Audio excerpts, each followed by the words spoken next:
to give myself to freedom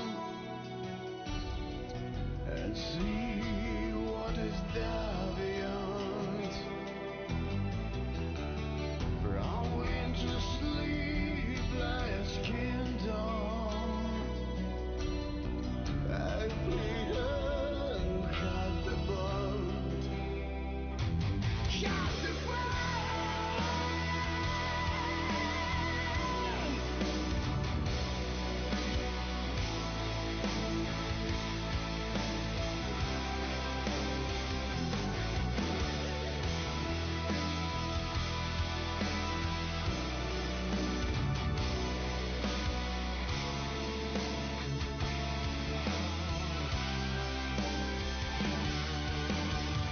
You've been a stranger to this world. It's never been your soulmate, but you and I in this alone, and have never felt afraid. And you shine a fleeting star, but there's no showing you the way. Uncertainty is your scar. Break the chains and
All right.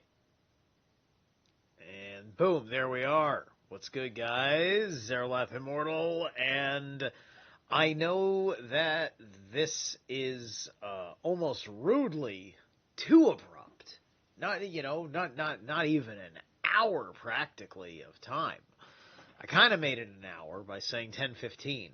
I didn't want to give it 45 minutes from at the time that I was posting it. I wanted a good hour to set up without feeling rushed and stressed because, I've already worked a full schedule today and so on and so forth, right? And I got to put all my energy into this, and there's no reason for me to wait.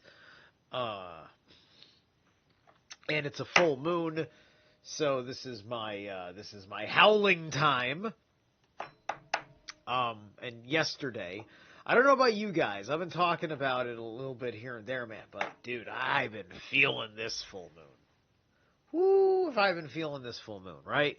I mean, the sun's kind of transiting my Uranus right now, right? So that means the moon is opposite my Uranus. And what do I have? Which means, actually, yeah, that's kind of funny because that would be... Uranus is kind of a little bit opposite Uranus right now, which... Uranus moves pretty slow, right? So, a few years ago would have been considered the, quote, midlife crisis. I didn't really have that, right? I went through my dark night of the soul when I was supposed to go through my dark night of the soul, and even when that happened, that was kind of way after the immediate years that were proper. I definitely have gone through a major midlife transition. There's aspects of Saturn that correspond with the concept of the midlife as well. But Uranus opposite itself. So there's a little astrology lesson for you. But according to the Bock Saga, that's just for the ladies. All right, let's get on with it. Bang. All right, so this is part 3. I picked a song by a Russian band because, when I did my Kalevala series, oh, man, I there's so much finished music, right? So much finished music. So I decided to go with another band that has experiences of harsh winters, because there should be a little bit of the story of Atlantis. I believe this part gets into a little bit of the early age of man transitioning. The whole issue of the ice age and then the ice eventually thawing. And I believe that was in this lecture. So we're going to hear, so this kind of gets us to not only explaining the last couple of rings, but also explaining kind of the end of the system also. So, Jim, my very, very weird guru over here, let's take it away.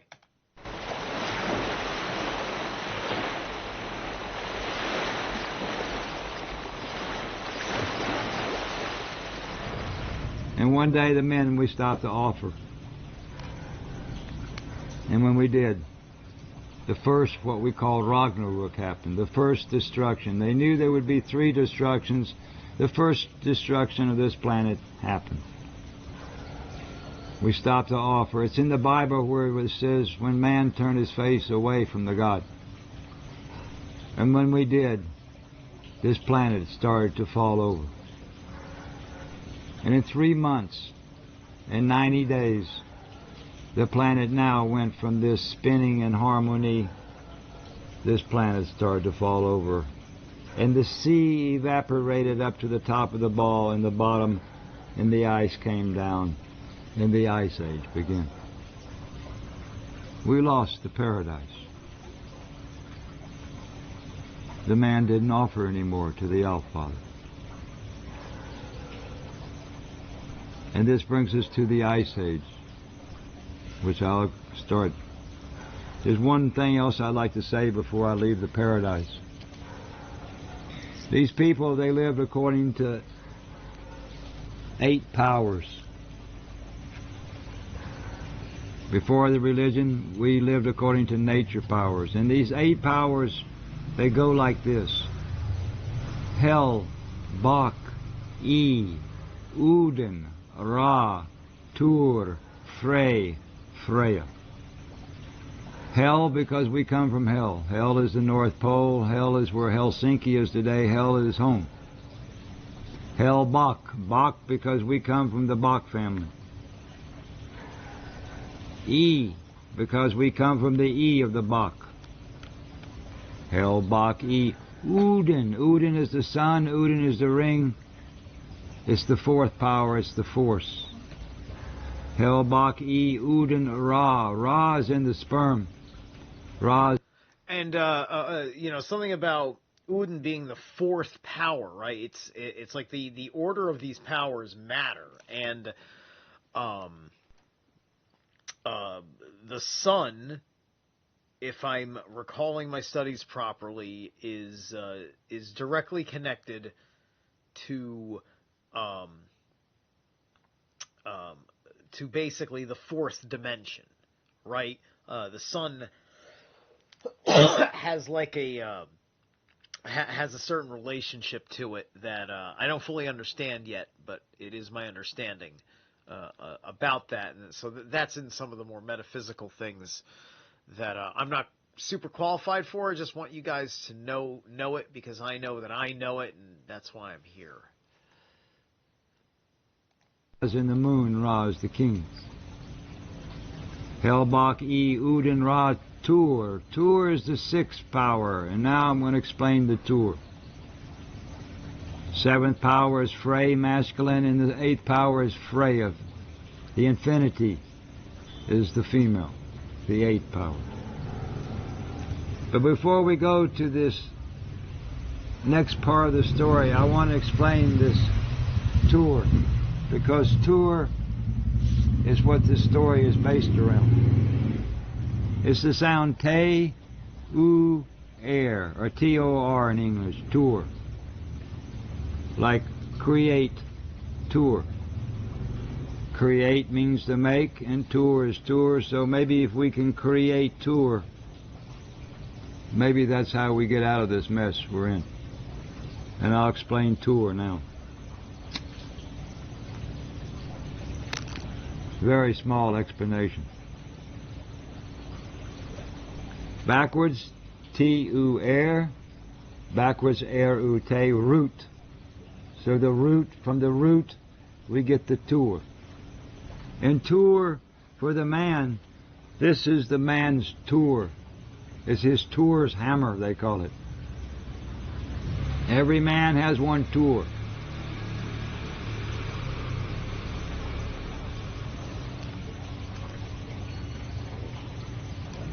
Every woman also has one Tur.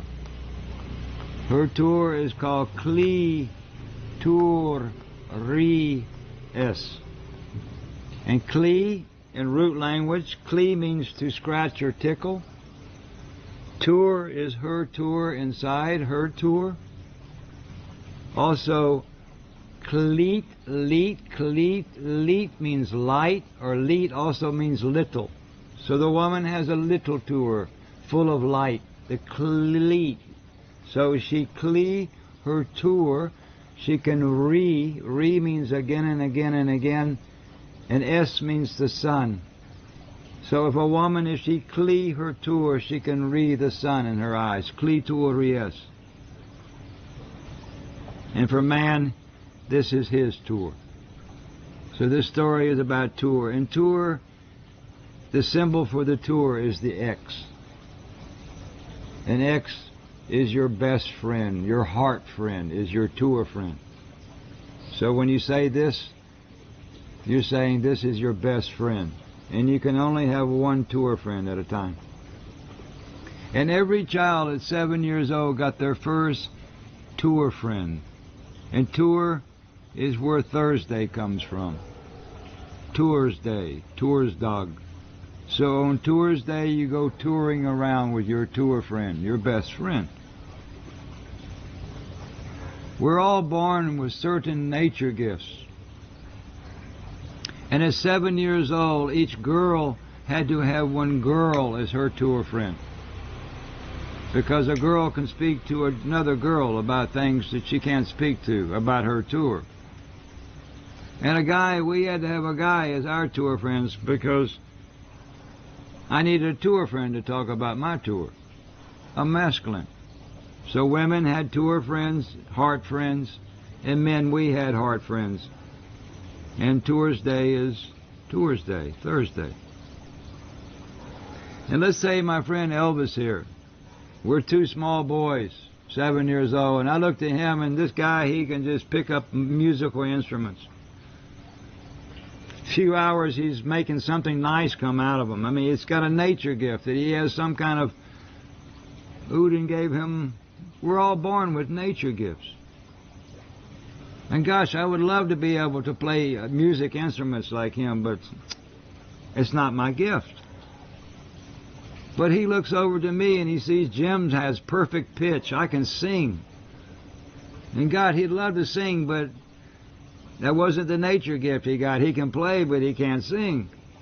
So for 3 years, Elvis and I, we would be like this. We would be tour friends. We would be best friends. And we would go all over together. And in this 3 years, he would teach me how to play these musical instruments. I'll never be as good as him because it was his nature gift. But after 3 years, I'm going to be playing the drums with the rest of the guys. I know he's taught me. And in 3 years, I've taught him how to sing. He's never going to be as good as me because it was my nature gift. But he has no fear about singing. His tour friend taught him how to sing, so he sings with the rest of the guys like everybody else. And the girls had the tour too. There were things that... And every 3 years you got a new tour friend, a new best friend, a new heart friend. But before Elvis and I, we would leave each other, I would find the most beautiful little stone in the nature. I would polish it. I put a nice hole into it. And I give my best friend this stone, this tour bead. And he put it on one string on his neck.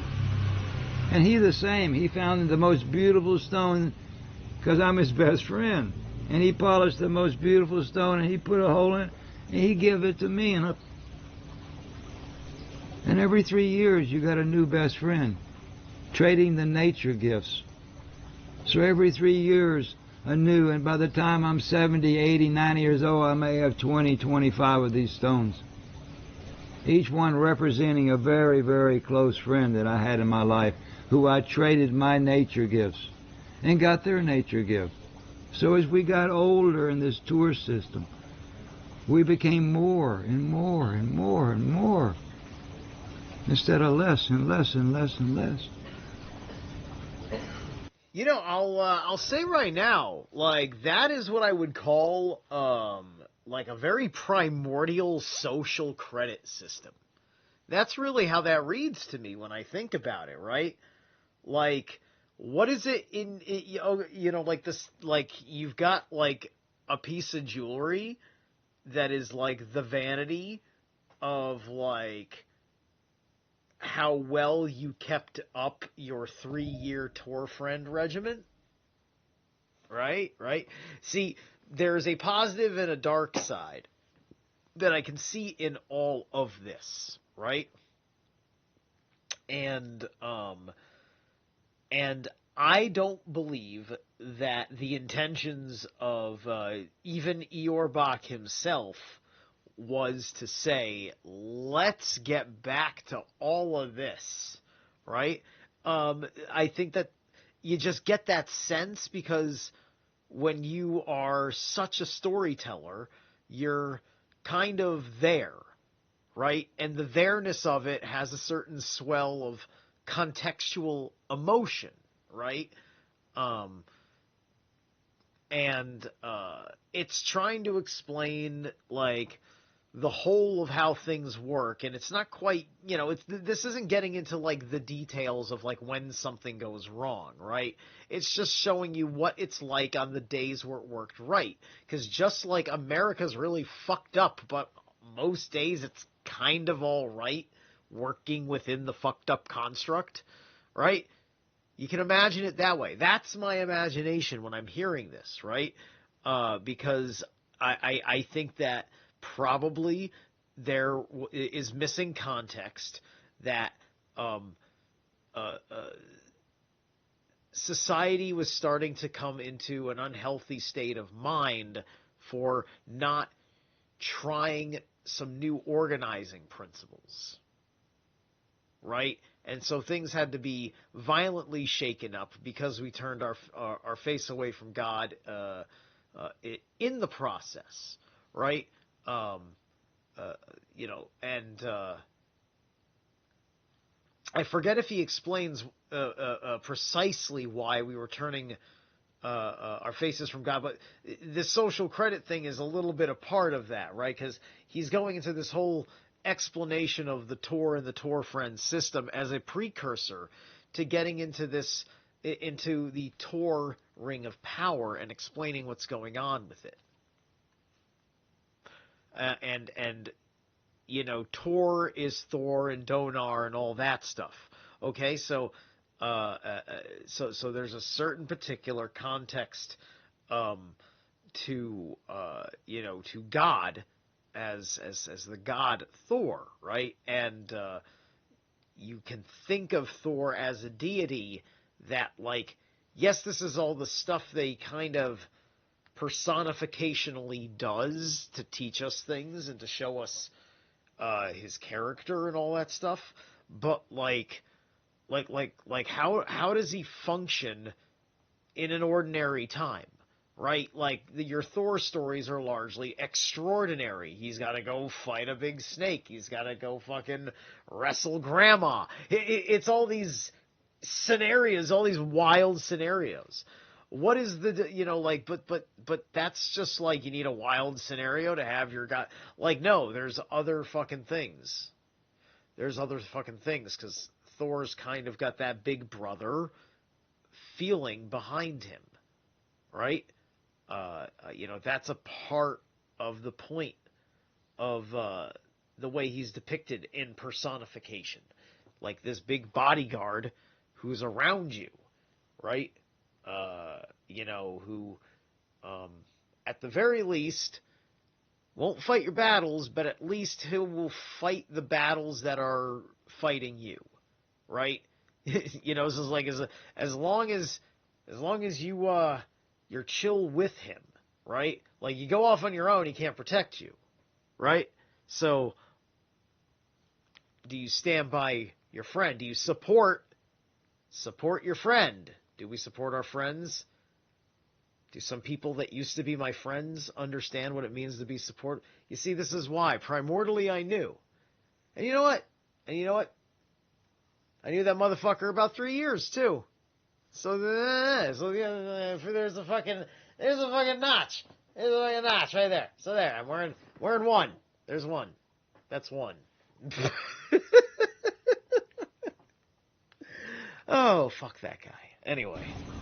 And this tour is very important, and this next story, I think, is one of the most important stories in this whole story. I want to talk about the heart.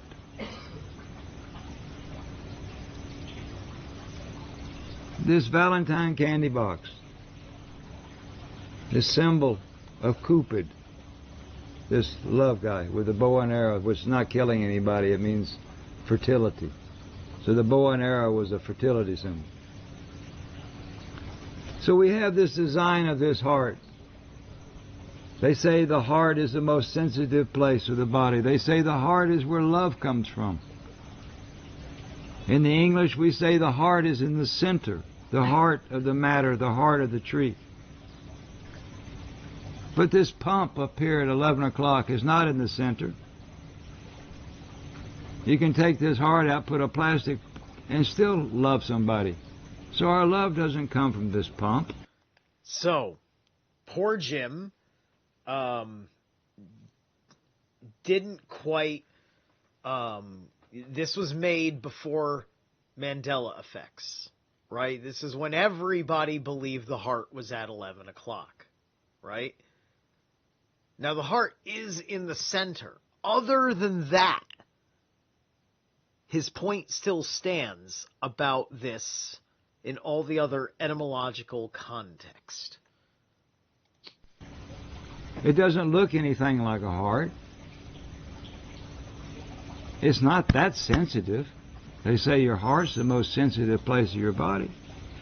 So where could this form of a heart be? In our story, this is called pumpa, or pump. It pumps your blood. But if you look, let's say at a man, it's easier to see on the man. It's more obvious. If you I'll say one more thing, right? Because physiological science is evolving, right? And so the heart is the center of the pumping system. However, and I'm going to give a shout out to Headless Giant, Nick from the Occult Rejects. They just did the whole conscious water thing. The energy that's running through the structured water in your bloodstream, that's what's actually the pump system. That's where the energy of the pumping is coming from. But the heart is this central, like, it has an important function in the process because it's the thing that's doing the oxygen carbon dioxide processing center, right? All the major arteries, the major vein, like arteries is oxygenated blood going out, veins is deoxygenated blood coming back to the heart to pick up more oxygen as it's being transferred from the lungs as I am speaking, as you are breathing. Right? But this power, like, that's the Tor right there in the structured living water. You look to the head of his tour. It looks like one apple with the stem taken out. If you look at the end of it, it's the third eye. A man has two eyes in this head, but there's a head that hangs in four, a forehead. This hang in four in front of this head, and in this forehead is another eye. It closes and opens and closes and opens. It spits the dragon.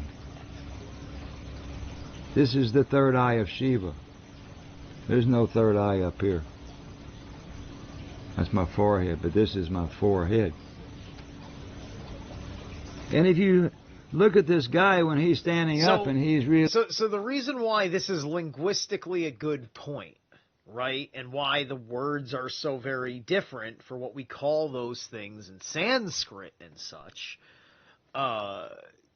is because we had our own understanding of this kind of communication, and like there wasn't, I don't think there was much in the way of surgery and stuff going on. It wasn't like needed, right?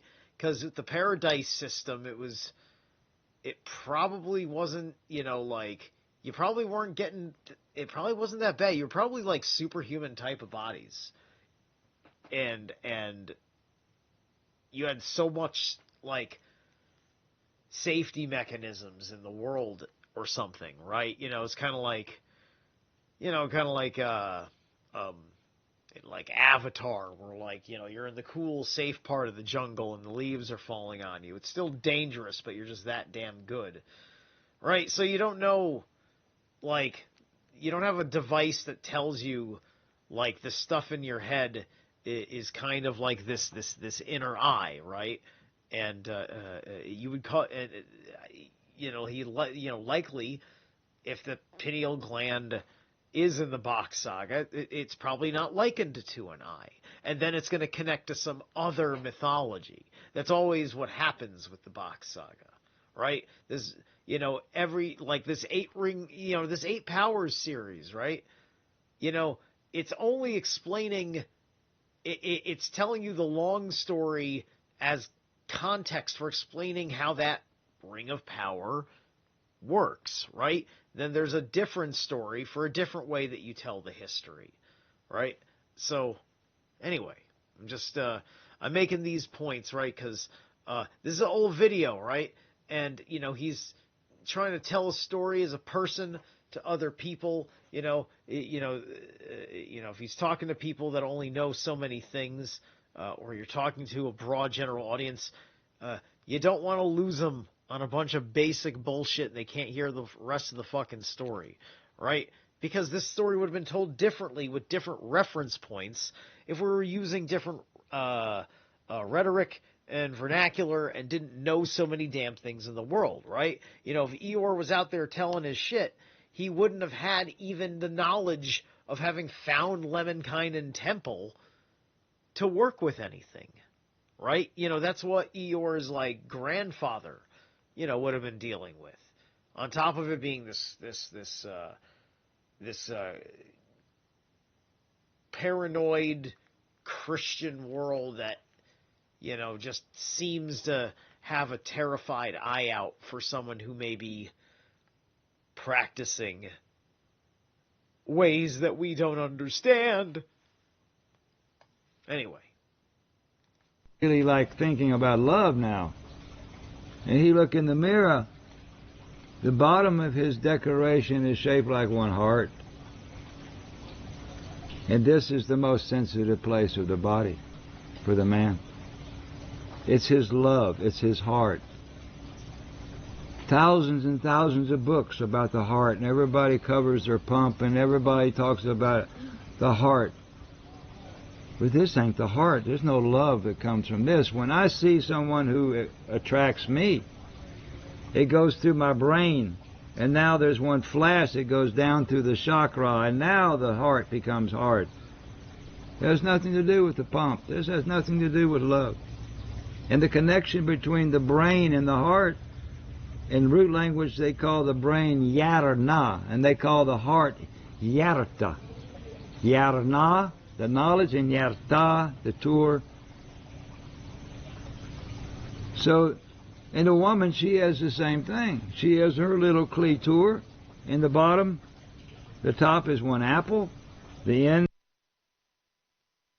And listen, let's all be absolutely for real, honest with ourselves, right?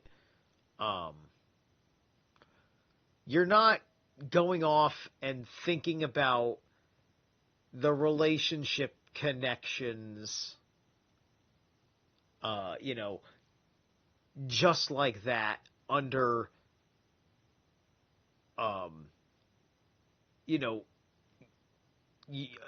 back then, you didn't know each other, there was no writing, right? There was no telecommunications. It was just you saw them. You usually didn't see ladies much. You would see them, and many attractive women, but one that really just fits a passionate whatever, right? And because that's all you got when you're not really fucking talking to each other, right?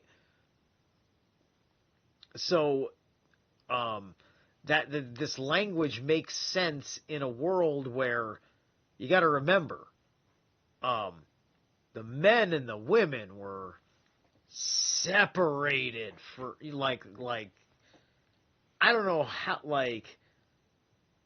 did their whole system just keep an eye on them to make sure that they didn't fucking intermingle with each other, right? Because here's my bit, right? It's just it would be a different story to start saying, well, the people, they stopped honoring this and that, and then all of a sudden new people were coming into the world, and it was a big problem because these weren't people that came out of Bock's balls, this kind of thing, right? I don't remember exactly what was said last time I screened this, so we're going to go over this together. Maybe there was an answer in here that I missed. If not, there will be others, because I may very well do everything. I want to cover way, way more, especially because I've got a couple of awesome people that are really encouraging me. They're very interested in all of it. And so when they say they will watch all of it, I believe them. By the way, on Monday, I'm going to have Nick Oracle on. We're going to have an interview about things. We'll probably talk a little bit about the Bock Saga. Probably a little bit. It'll be funny. Is where she climaxes from, the eye, and the bottom of her clitoris is shaped like a heart. It's the most sensitive place of your body. It's in the center of your body. It's where your love comes from. It's when you give your heart to somebody. You're not giving them your pump. You're giving them your heart. So in our story, the heart is a different story than what they tell today. This is the pump. This is the most sensitive part of my body. Slam me in my chest, but please don't hit me in my heart, because it really is my most sensitive place. Just the understanding of the heart can change the minds of the people on this planet. We have no idea where our heart is. It's not here in the middle of our chest. Our heart is down here on the bottom of our most sensitive place. Yes, it's our tour. Yeah, and the question also has to be asked about, like, then why is there so much that is yet still felt in other matters, right? You know, I mean, like, obviously, if I'm upset, I don't have a goddamn heart on, right? I'm too upset to be horny. So, there's all, you know, there's this going on here. I don't have a compulsion when I'm, you know, grieving to grab my balls, right? I don't feel the energy of the sadness over loss of a love in my balls. Okay? Right? And that's the thing, right? Is that we're talking about where this language came from, the practices from which it came out of, and the cohesiveness that we have to accept through what we're listening to, which under immature circumstances would just seem like funny little fucking puns. Right? But this is getting us to think about how basic this is, right? And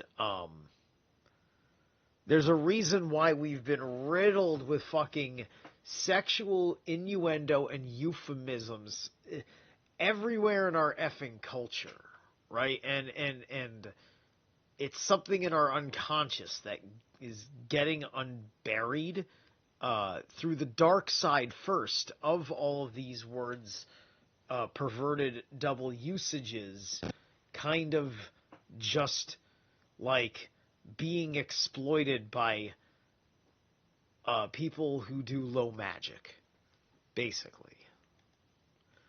Want to see here real quick. I've noticed there's a handful of people that have been paying attention tonight. How you guys doing? No one's been in the chat. I haven't seen. So if the chat is not coming through on my end, I apologize. I don't see anybody who's even said hello. If you want to just say you're a workin' lurk, just let me know, because I'm assuming you're somebody who likes me. But anyway.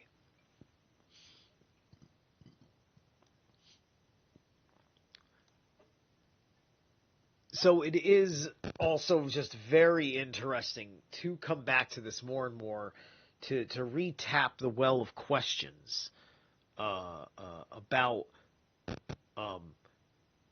how we came to change these meanings, right? There's Nicholas. Thank you. One guy's good enough for me. All right. Because, of course, like, I'm not good at explaining all these things, which is why we're going to go over stuff that's going to get into who Eeyore Bock is and the stuff about Lemminkainen and Temple and whatnot, right? And there's a huge grain of salt about what you're looking at on film, as far as I'm concerned. But at the same time, I just think that it's that the Bock saga itself is fairly accurate, and I do think that Helsinki area is roughly where Udenma was. But anyway, let's get back into it. There's a whole lot of important context to help an audience kind of understand this better, and hopefully, the Bock saga gets to transcend all the easy ways to dismiss such a thing, because to someone who hasn't kind of been primed for this kind of conversation, it more looks and sounds like just you're being gaslit, right? Using puns to gaslight you, right? And that's why you have to listen very carefully to understand and remember the mythology of it, right? But I do believe that he is talking about at least one angle of the history side. But anyway. It's just little things like this can change the minds of people. I think if we can start to think like this is all logic. I don't believe it looks like a heart. I know, I've looked at it. And I'll go maybe a little bit more into the heart later. But now when I see people put my heart, I have to laugh, because there's no love that comes from this pump over here. It's not in the middle, it's 11 o'clock way up here. So the heart story. One story that Eeyore gave to me about where the real heart is.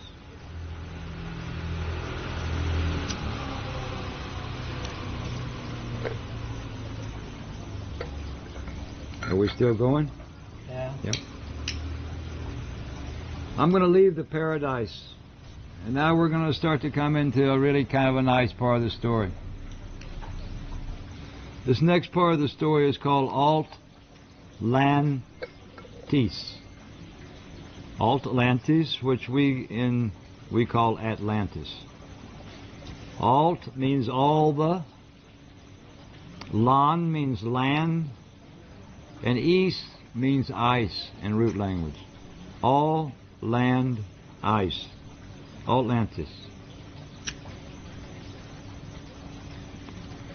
And when this pole... I do find it interesting that East means ice, right? And East is E, which is the North Star, and then S, which is the sun.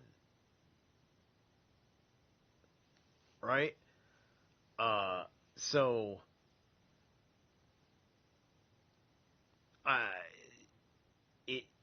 there's something to be said about it being as simple as that, 'cause it's so very, very simple as a word. But anyway.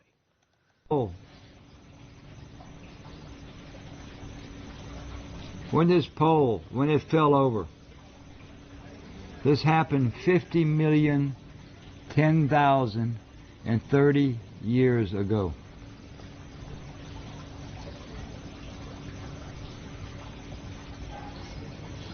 All right, so 50,010,030 years ago.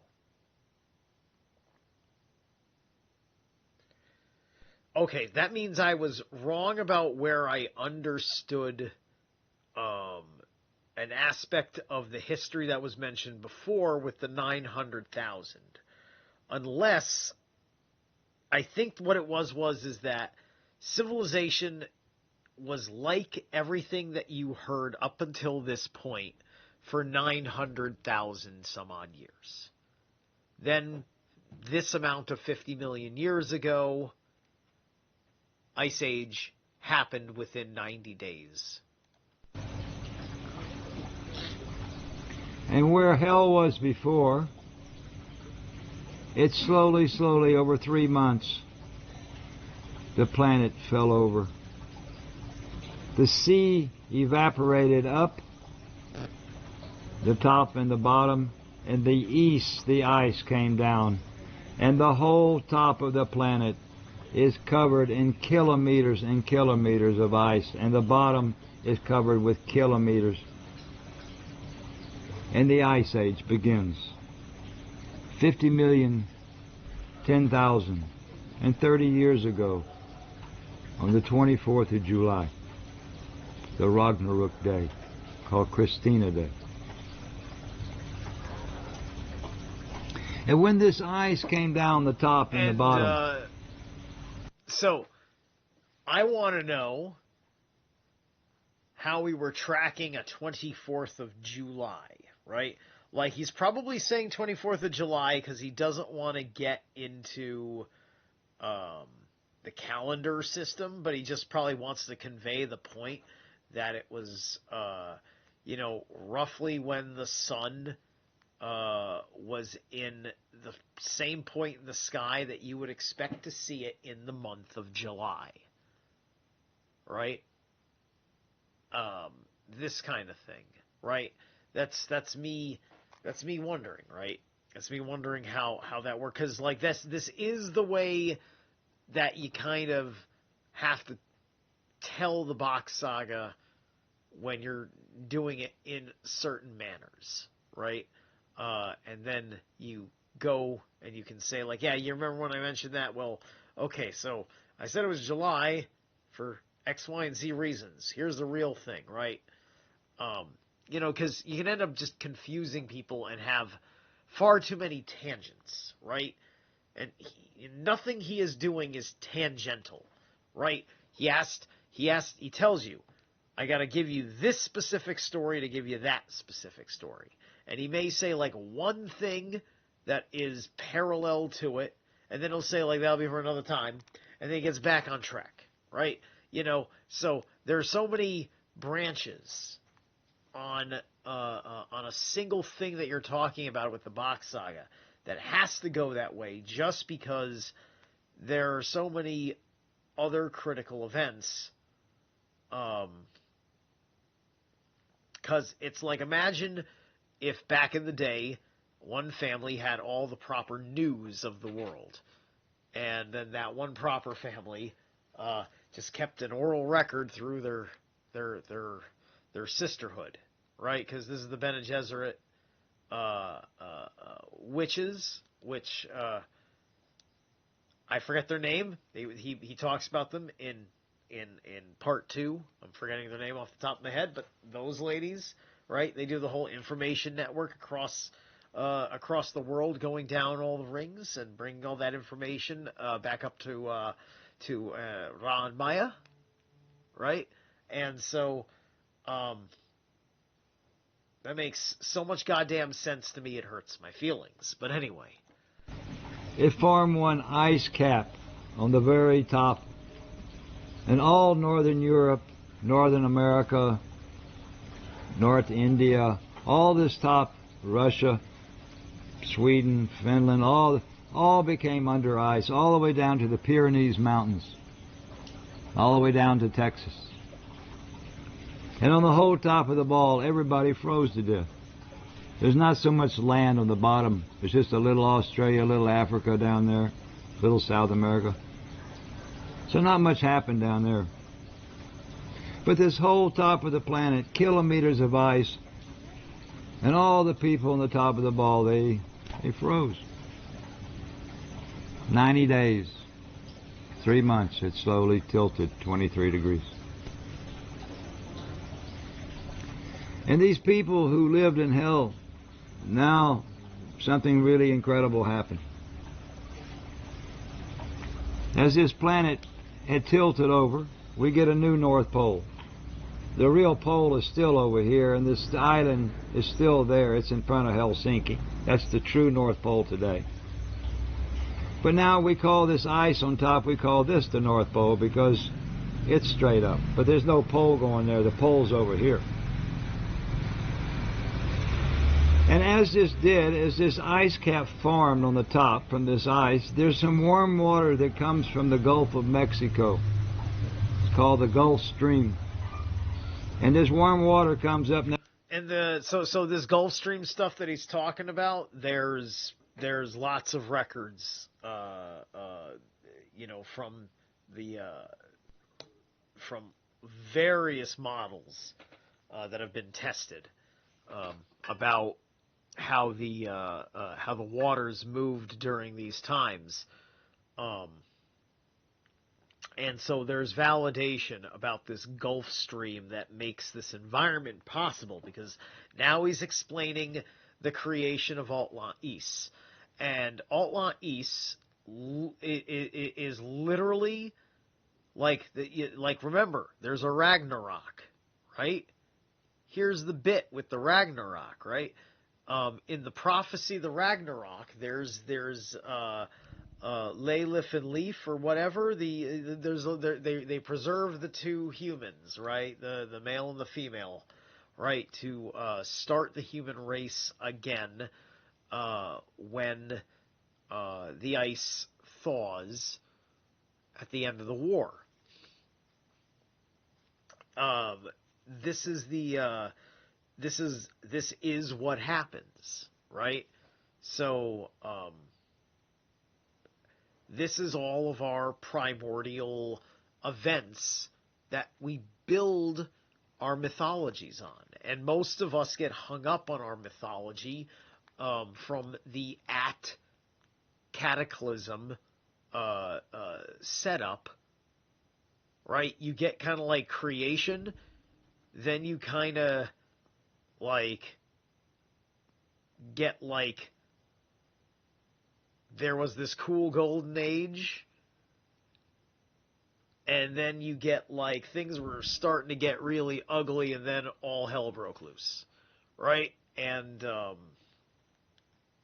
mythologies that have that kind of structure will also be very rich in many other contexts, right? And it became an angle of having a relationship with the gods that didn't exist this way before, right? This first Ragnarok, we didn't have a racial memory of the trauma of an act of God. And this is the expulsion from the Garden of Eden is kind of what you're looking at with this Ragnarok, right? So the expulsion from the Garden of Eden is not a creation story. It's an explanation of one of the cycles of mankind coming to an end. So you're already starting to get a sense of ages, right? So you go Adam and Eve, then you go Adam then Eve, right? Chapter 1 is Adam and Eve. Chapter 2 is Adam then Eve. And versus then, right? Came together, one generated from the other.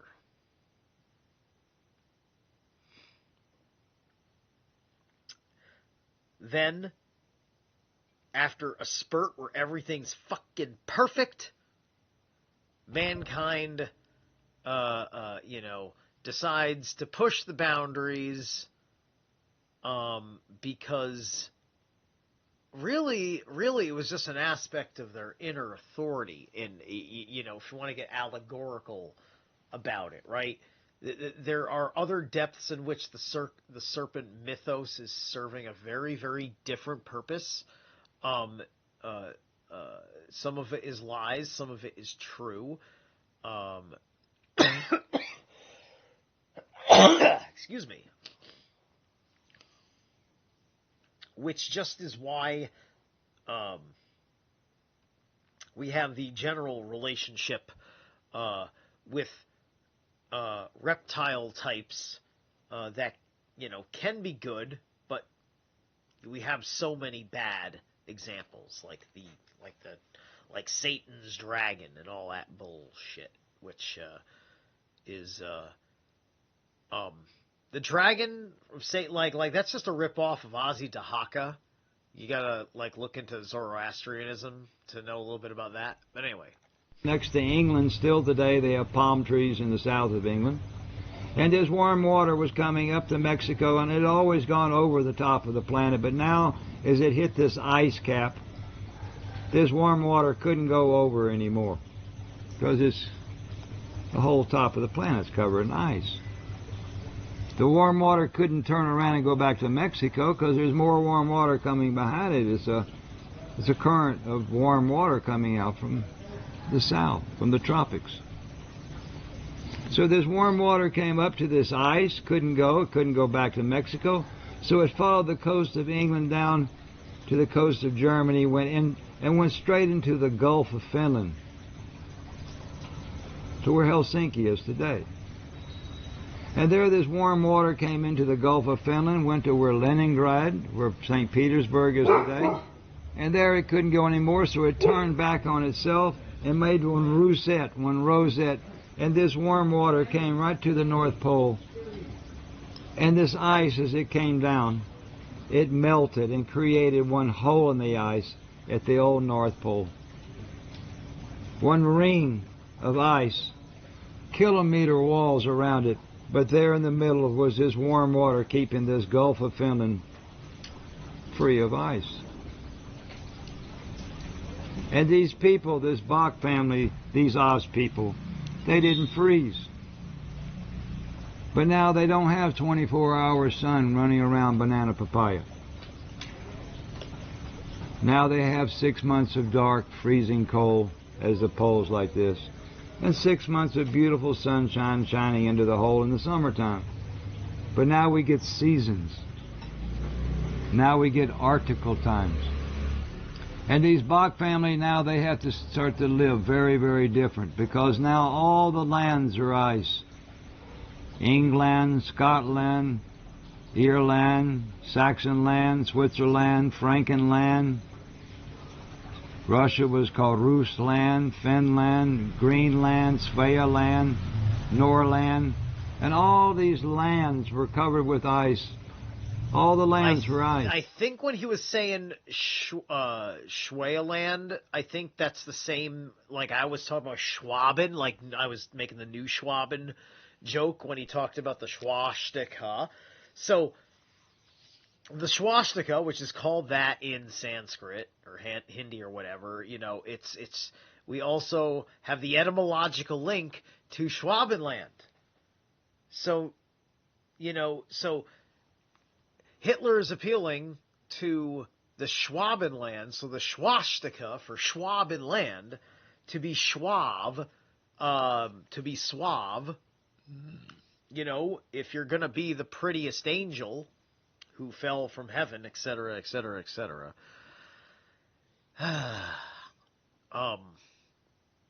Yeah.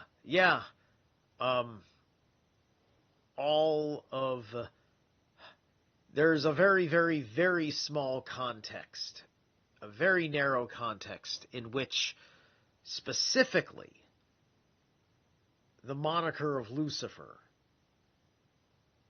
is not evil, right? Which is why, I just don't really use the name,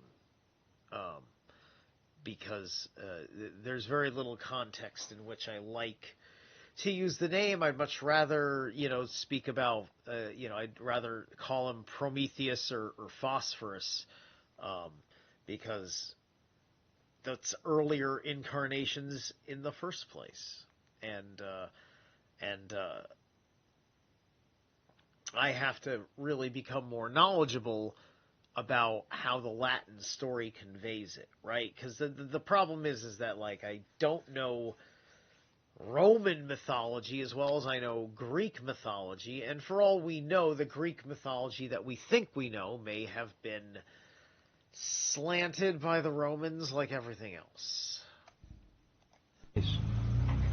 But below the Pyrenees Mountains, you don't have lands. You have Spain, Portugal, Italy, Greece, Morocco, Argentina. There's no lands, except for New Zealand and Swaziland, named by the Dutch and the English.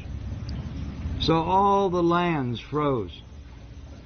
But below the Pyrenees Mountains, it didn't freeze, and the people lived. All Northern Europe, all Scandinavia, everybody froze except in one ring of land at the old North Pole. And these people now, they're stuck in isolation. There's no more contact with the rest of the Von people on the planet. Everybody thought that hell froze over. And now these people inside this hole in the ice, they have to start to live a completely different life. Outside this cap of ice, there become all these people, these Von people who survived, these brown-skinned people, these Von people with the brown eyes, vegetarian, from the Paradise time. There were 10 of these Robbies, these children makers, bringing the sperm out from the Rosette family. There were 10 of these guys who were outside this ice. And they divided the planet into 10 different tropical races of people. With 10 from the Von language, from one language, they create 10 languages. And we get 10 different tropical arts. 10 different tropical hearts. Because each of these races will have a different form of heart. And these 10 tropical races still exist today. I'll go through the 10 races of tropical people. So 10 different tropical races are created in this Uden thing, when this Ragnarok, when this planet tilted over and this ice age began. The first of these tropical races, I'll start from where I live, Hawaii. And there they make the Polynesian people. And the Polynesian is Hawaii, New Zealand, the Maori people, the Tonga, Samoa, all these Polynesian islands. These are one tropical race of people, all with their own beautiful outlook, their art, their culture, with their language, which has been changed now. Number 2 tropical race is the Aborigine. If you come from the Polynesian, you come to Australia, you have these wonderful people down there called Aborigine, the Aboriginal people. And these people, they don't look anything like the Polynesian. They have their own outlook, they have a different heart design, and they have their culture and their didgeridoo and all the stuff that they have. The second. So you know, like, I think we can all draw the context properly. Heart design. I want to make sure everybody understands that he's saying that, like, a big feature that makes different persons different is their heart design, and he keeps pointing literally. All right, just making sure we're all on the same page, because it's about the penis. The third, you come up to these wonderful people where I'm sitting now, the Hindu people. All these nice people that make such a nice life for me. How I appreciate these Hindu people. And these Hindu people, they're not Polynesian. They're not Aborigine. They are their own race of people. And this race of people stretch from Afghanistan, Nepal, Ceylon, Cambodia, Laos, Vietnam, Thailand, Malaysia, Bali. This was all the Hindu people before. Very big. If you go above the Hindu people, you come to these beautiful other people called the Asian people, the Chinese. And they had one king there called Peking. Polynesian, Aborigine, Hindu, Peking, the Asian with this beautiful eye that they have. My favorite eyes on the planet, these. If you come down from this, you come to the Greek, to the Persian. And this Greek, they had one mythology, they had one king called Sultan. And they had their mythology called Greek mythology. And they had their form of art in their art. If you come over from the Greek, the Persian, you come to the Roman mythology, which is Italy, Spain, Portugal, Morocco, Algeria, Egypt, all these people around this Mediterranean, all these beautiful people with this honey, nice nose and eyes and face, the Roman Empire. Polynesian, Aborigine, Hindu, the Asian, the Chinese, the Greek, the Roman. In the south of Africa, you have these beautiful people we call blacks today, but they're actually blue. These South African. And these, they had a king called Suleiman. Sul, the sun, U, the ring, Moon, the moon, Solomon, Suleiman. This Roman had a king called Rasul. Ra, the moon, Sul, the sun, Rasul. If you come over, you come to what we call America today. We had three more. We had the Inca. He's his own race of people. The Mayan is his own race of people. And the Aztec in the north. Three red races. Inca, Mayan, Aztec, Solomon, South Africa. The Roman Empire. The Greek Empire. The Chinese Empire. The Hindu Empire, the Polynesian, and the Aborigine. 10 tropical races still in existence today. So when this ice came, and each one of these got a different mythology. The Polynesians have mythologies, the Romans have mythology, the Greek has mythology, the Red Indian has mythology as the god and the goddess. It's before the religion. Meanwhile, we go back up to the top of this planet. We go back up to this hole in the ice where these Osser people, to this Atlantis. And now these people living in this new situation where they have 6 months of nice summer days and 6 months of dark, cold, freezing. They had to start to live very different than they did before. They couldn't go bare anymore because it was too cold 6 months. So they had to start to wear clothes for the first time.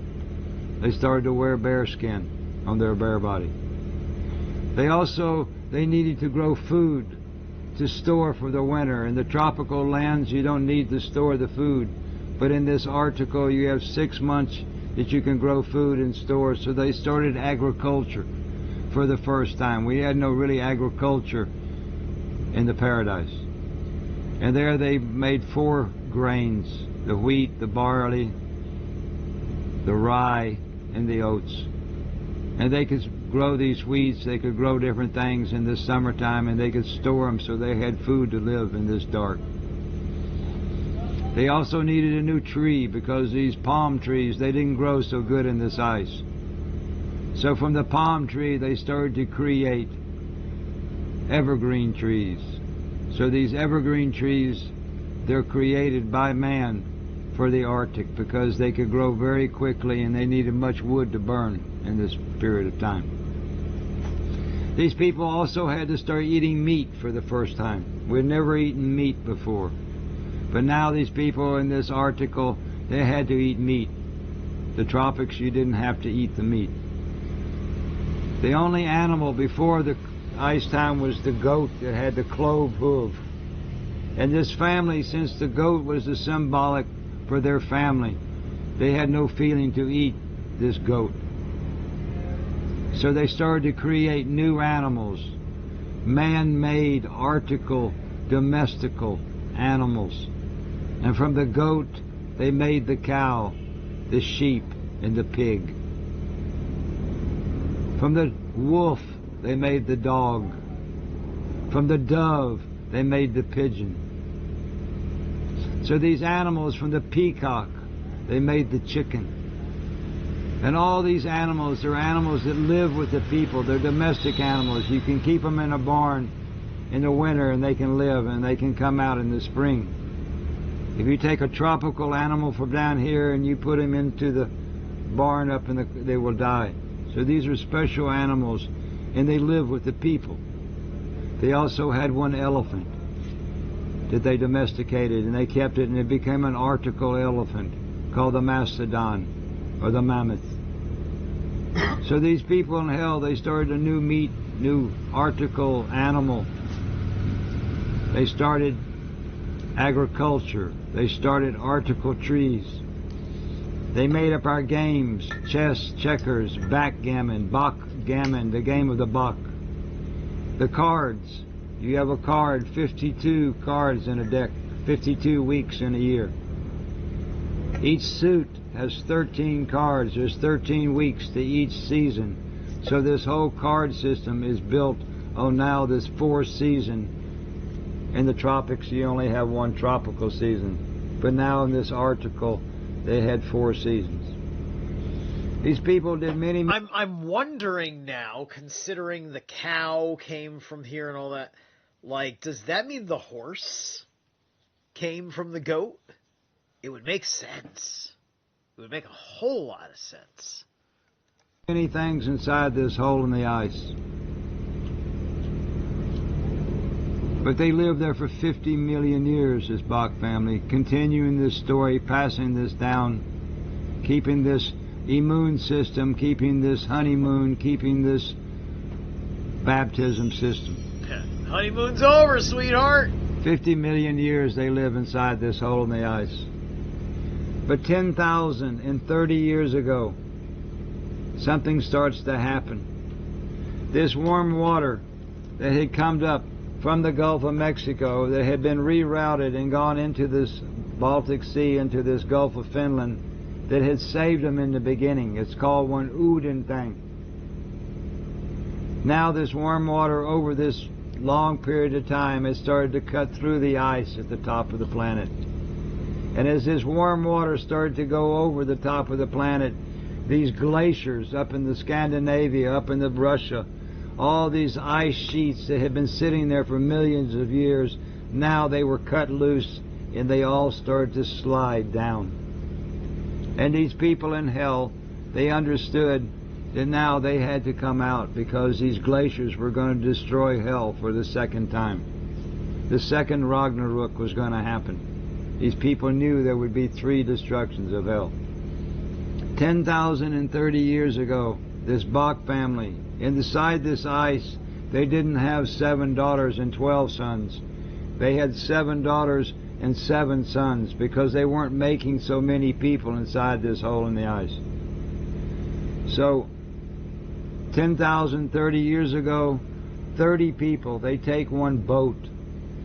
The Bock, his woman, the swan, the mother and the father, the children makers, 7 sons, 7 daughters, and their tour friends, their best friends. 30 people take one boat out from hell into this Gulf of Finland, and in this boat they put some cows, some pigs, some sheep, some chickens, some dogs, some evergreens, some agricultural seeds and stuff.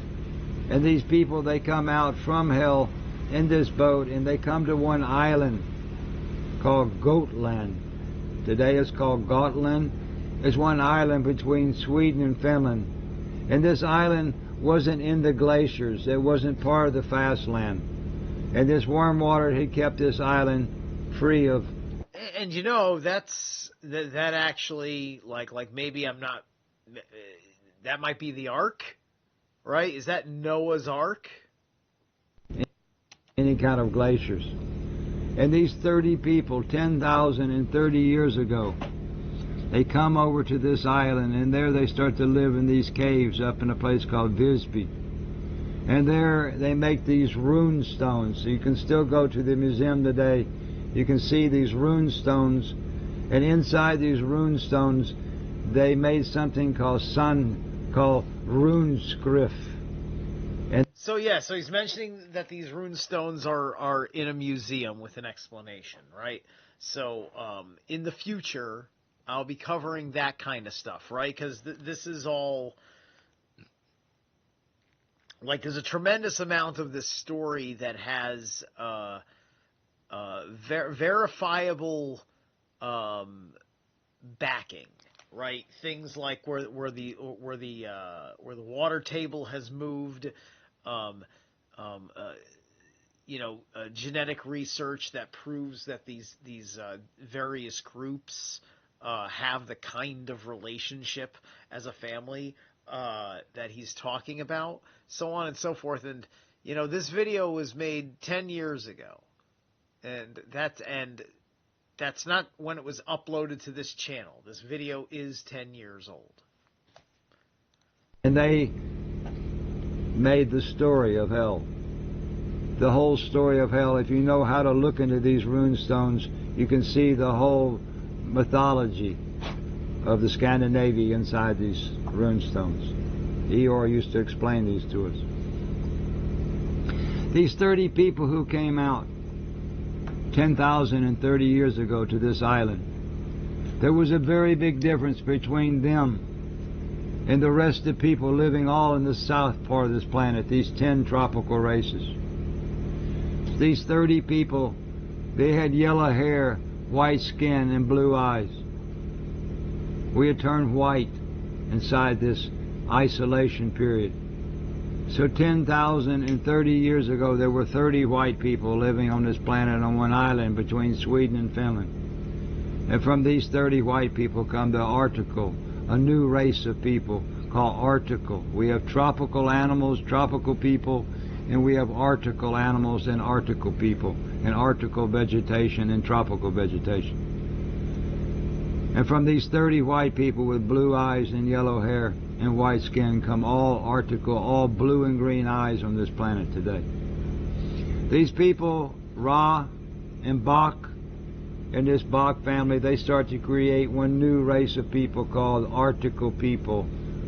A is Asur, Re is again and again, and N is knowledge. You read the knowledge of the Asur, the Aryan people. And they go back to this 12 and 7 again, and they start to create the white people that come out from the north, from Finland originally. This aspect, right? Like, this is one aspect of, this is creating the Arctical people, right?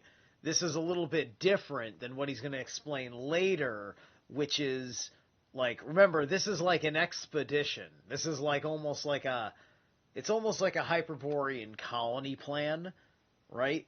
And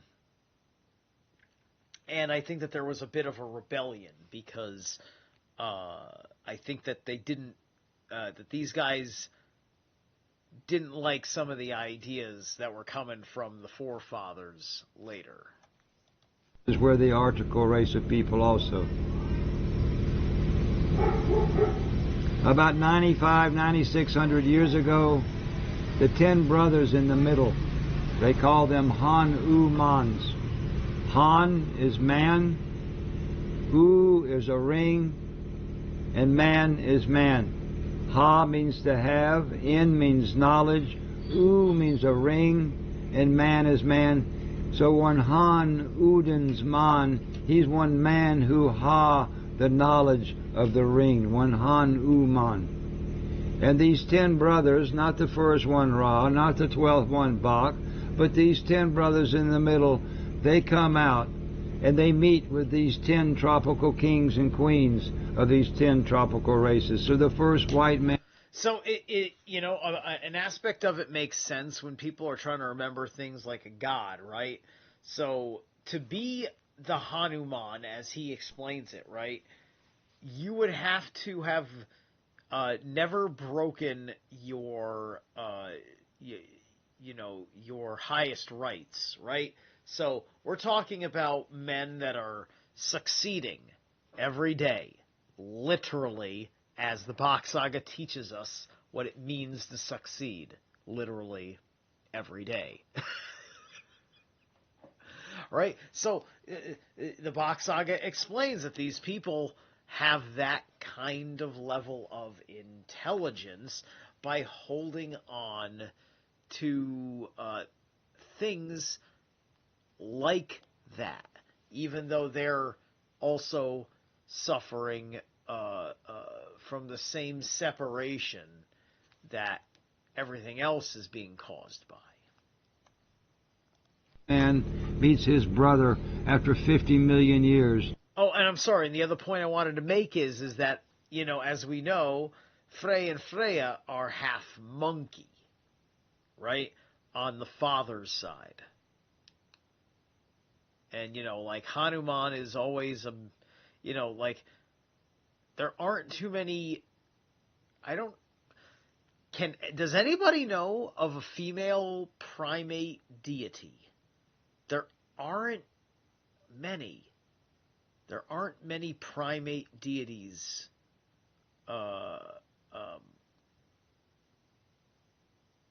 that I can think of, you know, except for Hanuman and whatever. And not everybody's got primates, right?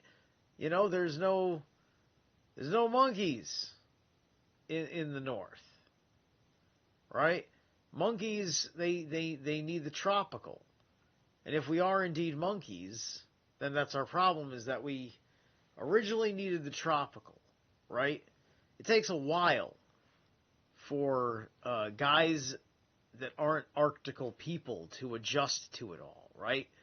Because us Arctical people, we're much more connected that way, right? And I think, though, that, like, probably, like, some of the Mediterranean peoples are kind of a mix of some of the tropical peoples and some of the Arctical peoples, right? Anyway, I don't want to get too heavy into those weeds. We're only like halfway through this thing, and it's 11:30. The Asur meet the Vanir again. They bring out agriculture, and they give to the Vanir people the agriculture, because the Vanir, this agriculture was developed inside of Atlantis, or Hell. They didn't bring the domestic animal out this time. And these 10 Arctical people tried to get one offering system going back up to Finland, one's giving the seed back up to the Father. 9,030 years ago. We're coming really close to the end now. 9,030 years ago. The ice now had come down in all Scandinavia, Sweden, Norway, Russia. This glaciers had come down and scraped everything down, but the ice was now free. And now these Bock family, this Finnish family who this story comes from, they want to go back to Hell and rebuild Hell again.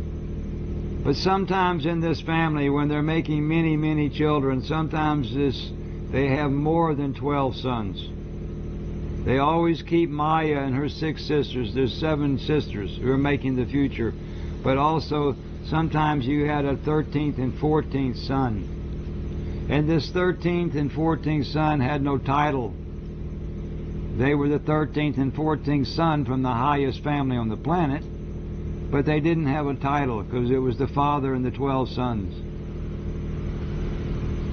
And these 2 boys, they didn't want to go back. They wanted to be kings themselves. They were on one ego trip.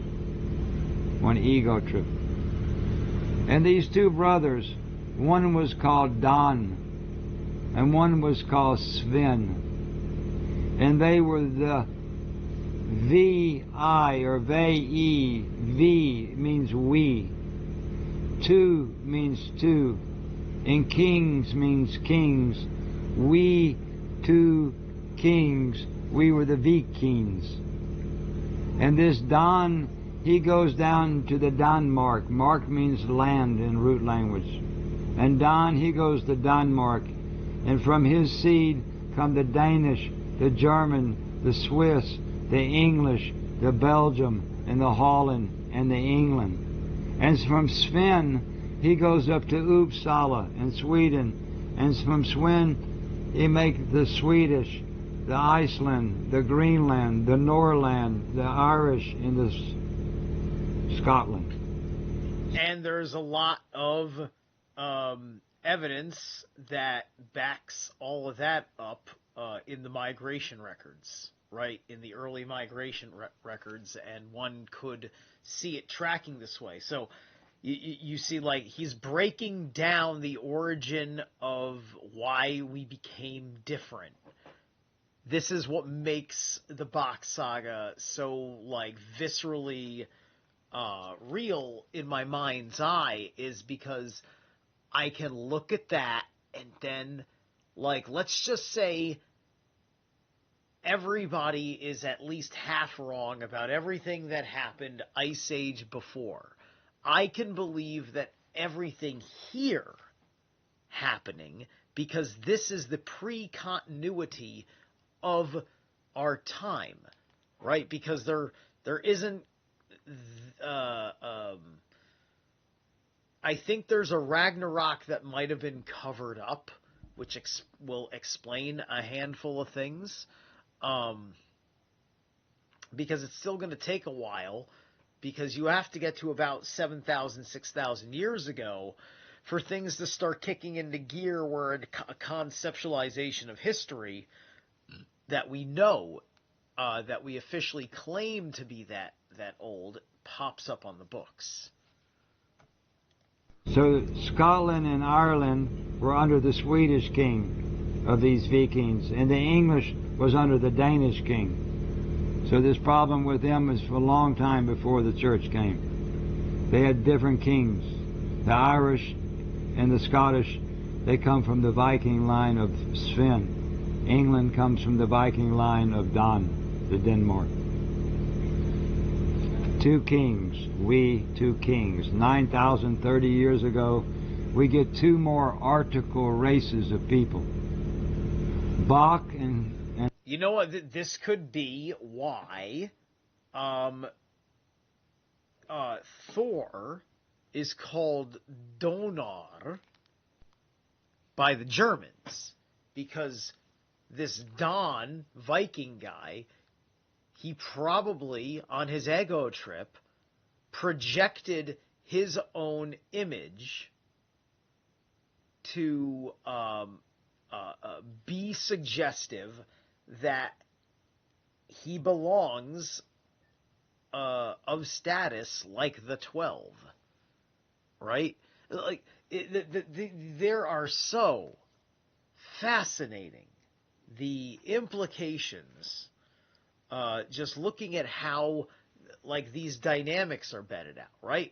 Because those two come in, they're wild carding, right?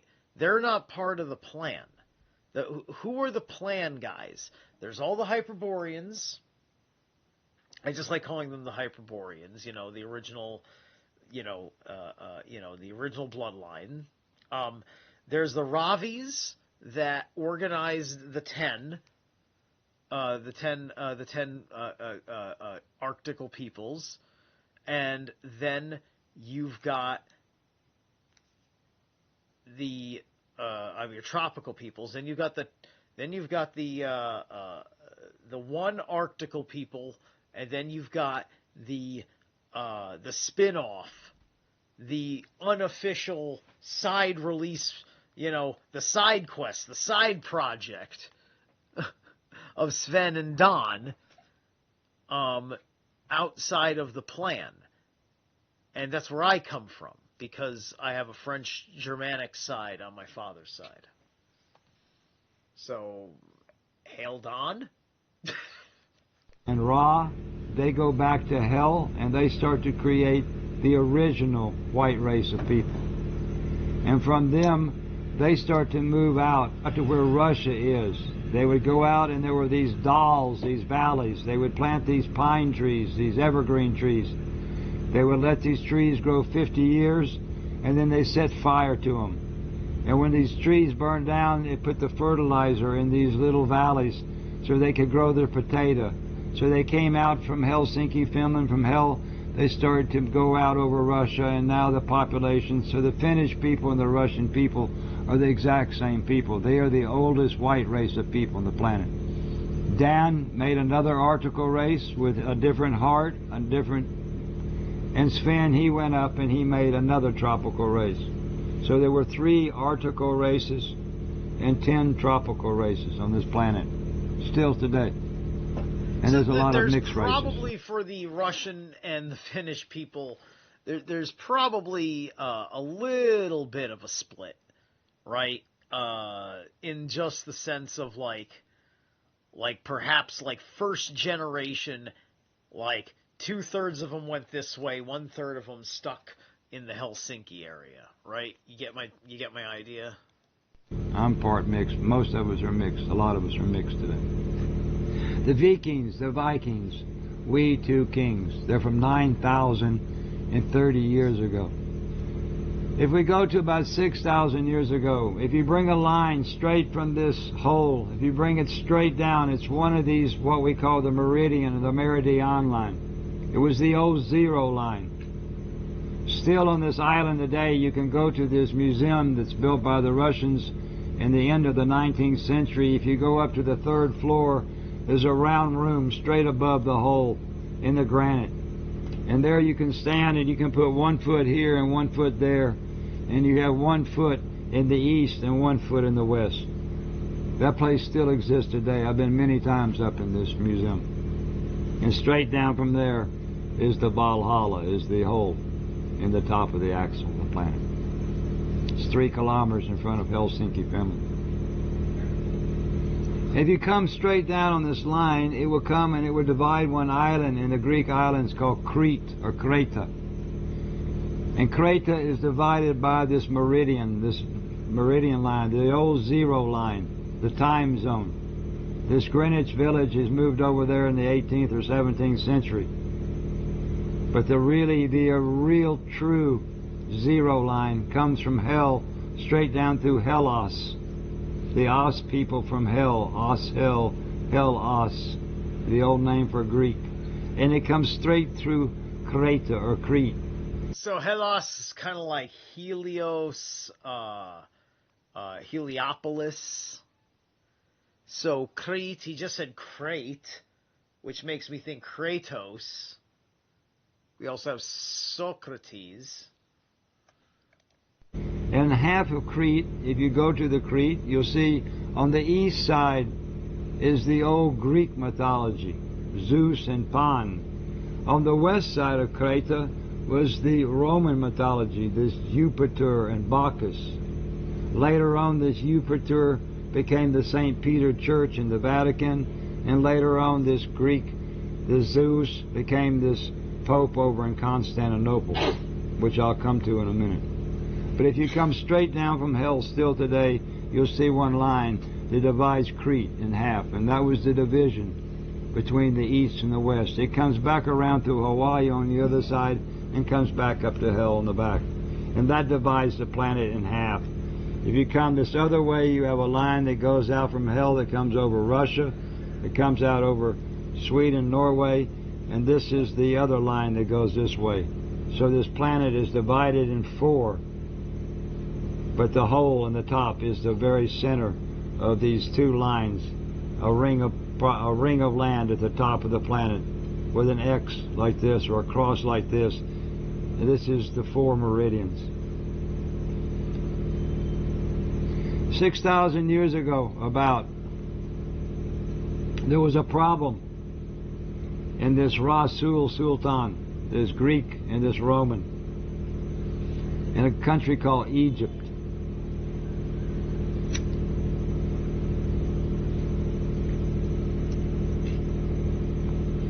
So they sent one of these more than 12 sons down as one ambassador from this highest family. And this guy, his name was Per Udens Ra. And he was the first Fa-Ra, Father Ra, the father. One Fa-Ra, one pharaoh.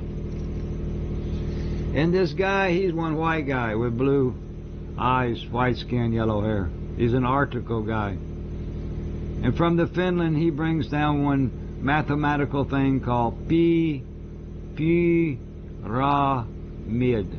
what we call pyramid, pyramid. And in the mathematics, if I say in Europe the sound P, they get the association of a circle, a ring. In English we would call it pi, because we make the E to be I. So one ring is called P in our story. It's a female. So the P is the ring. Ra is the pole, the radius. In Mede, in root language, Mede means middle. So if you start from the Mede, you make one the Ra, one radius. You turn the Ra in one P, in one circle. You have one P, Ra, Mede. And all mathematics comes from a P, a Ra, in a mid-center. And Pi has to do with fire, pyro, the pyro man. And so this explains why the geometry and the placement of the pyramids has this imitating correlation to Mount Meru. It's a female symbol, the pyramid. And this Periwiddin's Ra, he comes down with some kind of a knowledge about how they start to build these pyramids up and down this Nile River. But he goes on one ego trip, one ego trip. And he calls himself Ra, the sun. Ra is not the sun. Ra is the moon. Ra makes the Ras. Ra here in India they say Shan Ra. Shan Ra for the moon. If you look in the moon you'll see one rabbit, one Ra beat. So Ra for us is the moon. But he calls himself Ra the Sun King. And he goes on one big story down there. And much chaos comes out. So these pyramids, they come out from the Finland. The word pyramid comes from the root language, Pi-ra-mid. If the pyramid's like this, the point down is called Q-ra-mid. It's masculine if it's pointing down. If it's pointing up, it's feminine. And the fire is in the middle.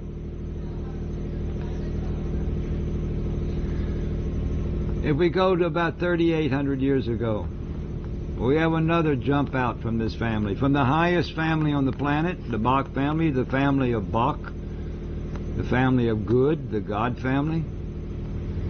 And this is one article guy who leaves from hell, one of these more than 12 sons. He's a white guy, blue eyes or green eyes, yellow hair, and he comes to the Hindustan with one woman called Radha. And now this guy, he brings one cow from Finland. He brings one of these domestic animals here to the Hindu people. And this guy, he's called Krishna. And Krishna, he's one article guy. And he brings one written language, the first written language for the Hindus. The Hindus had been speaking Hindi for millions of years. Very old language. Millions of years. And he brings one written called Sanskrit. In English you can write one script. In root language, rune script. Script is writing. And San means true. So this Krishna, this white guy, he comes here and he comes to a place, to Delhi. And from Delhi he goes down to a place called Pushkar. Pushkar. And there was one king from paradise, from the end of paradise, one tropical king who lived in one palace in the middle of one lake, in the middle of this Pushkar. And in this palace there was this king of all Hindustan, which reached from Afghanistan, Pakistan, Rajasthan, Hindustan, all of Nepal, all of Sri Lanka, Laos, Cambodia, Burma, Thailand, Malaysia, all the way to Bali, was all Hindu before. It was a very, very big. And there was one king of Hindu, one king, and he was called Nar Narkasur. And this Narkasur, he was the sperm line for all the Hindu people. And there he had sons called Maharaja. Ma is the land, Ha means to have. So the Maharajas, they had the different sections of land, probably 10 different sections, since they were on the 10 system. And the sons of the Maharajas were called Rajas, and they're the Rabbis. The sons of the Rabbis are called Kar, Goankar, Kalangukar, Sudinkar, Valavakar, Pushkar, Gokarna, Karnataka. Kar is everywhere. So the Kar, they were the middle class here. And then they had the lower class called Gati. And Gati are the people who come and clean up the plastic, and they're the low class. And the son, the father of the Gati is the Kar. The father of the Kar is the Raja. The father of the Raja is the Maharaja. And the father of the Maharaja is Narkasura, the king. And this Krishna, he comes and he flips out and he writes his book called Mahabharata. And in this book, he puts himself as the savior of Hindustan. And he writes in there that he and his good friend Arjuna, his tour friend, they killed all the evil in all India. They killed all the evil. And when they got finished, there was no more evil. They killed the Pandavi. They killed all the evil, and Hindustan was perfect. But if you look today, this country's full of evil. He didn't fix anything. He made one chaos. He made one marriage system where now, instead of breeding up in this system before, now every man in the car class, he could only make children with car. In this upper class, you could only make, in the trail, you could only make children. So this whole breeding system fell apart. And he made it where now you stay with one woman for the rest of your life. This marriage system was not in the paradise. It was not in the Narkasur. In this Krishna, he killed Narkasur. And today, in Diwali, they burned the Narkasur. And the Brahmin priests running around here like they have the knowledge. They don't know where their heart is. They don't know where the soul comes. They just here collecting the money. And he makes one priest class. The name for the cow he brings here is called Brahma cow. It's the cow with the hump on the back. Bra means good. Man means man. So when Brahman comes straight out of the root dictionary, it's a good man. We have many names called Mr. Goodman, Mr. Goodman, Mr. Brahman. He comes from the Brahma cow, the Krishna brought here. So this white guy, he's up there in the pushkar flipping out, completely destroying the old system of the Hindu people before. Now these people in Rajasthan, they call Rajas, which were actually the Rabbis from before, the Raja, the Rabbi, the Radia. These Rajas, they were the breeders, they were the children makers, they were the big strong guys. But now they had no job because this Krishna, he made this new marriage system.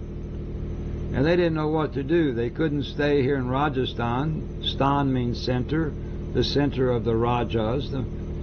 So these Raja people, they were the Kar, Ra was the Ra, and they were the Van people, so they got on one caravan, and they left from the Rajasthan and they went to the Egypt. And when they get to the Egypt, they asked the Pharaoh, there's a white guy flipping out over there, he's taken over everything, and we don't know what to do. We were the children makers, and now he's got some kind of, you always see Krishna with all the gopis, he took over the breeding system. You see many of these Brahmins that have blue eyes, green eyes, so maybe he was even mixing the article. So this Pharaoh tells these Raja people, he says, look, you can stay in my country, it's okay, but you can't intermix, because in those days they didn't mix so much races of people. Today we do, it's normal, and all my friends and me, we're all mixes today. But in those days you didn't mix the race. So this Pharaoh, he tells these Rajas, he says, yes, you can stay here in the Egypt, but you have to stay off over there, and you can't really mix around so much with my race of people. And so these Raja people, they stayed there in the Egypt for several hundred years. They can't come back here because Krishna has completely started the Kali Yuga, basically. He started the chaos here in this new system. But now these Raja people, they get kind of fed up with this system in Egypt. So it can be interesting to ask the question about how these dynamics worked when he changed the marriage system, right? What was going on in the psyche of the people at that point? He's changing the tradition.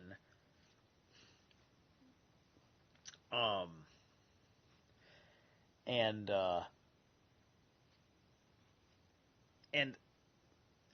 it's changing mankind's relationship with upward mobility, right? To marry into a higher class family, to have your child have a shot at a better life, etc., right?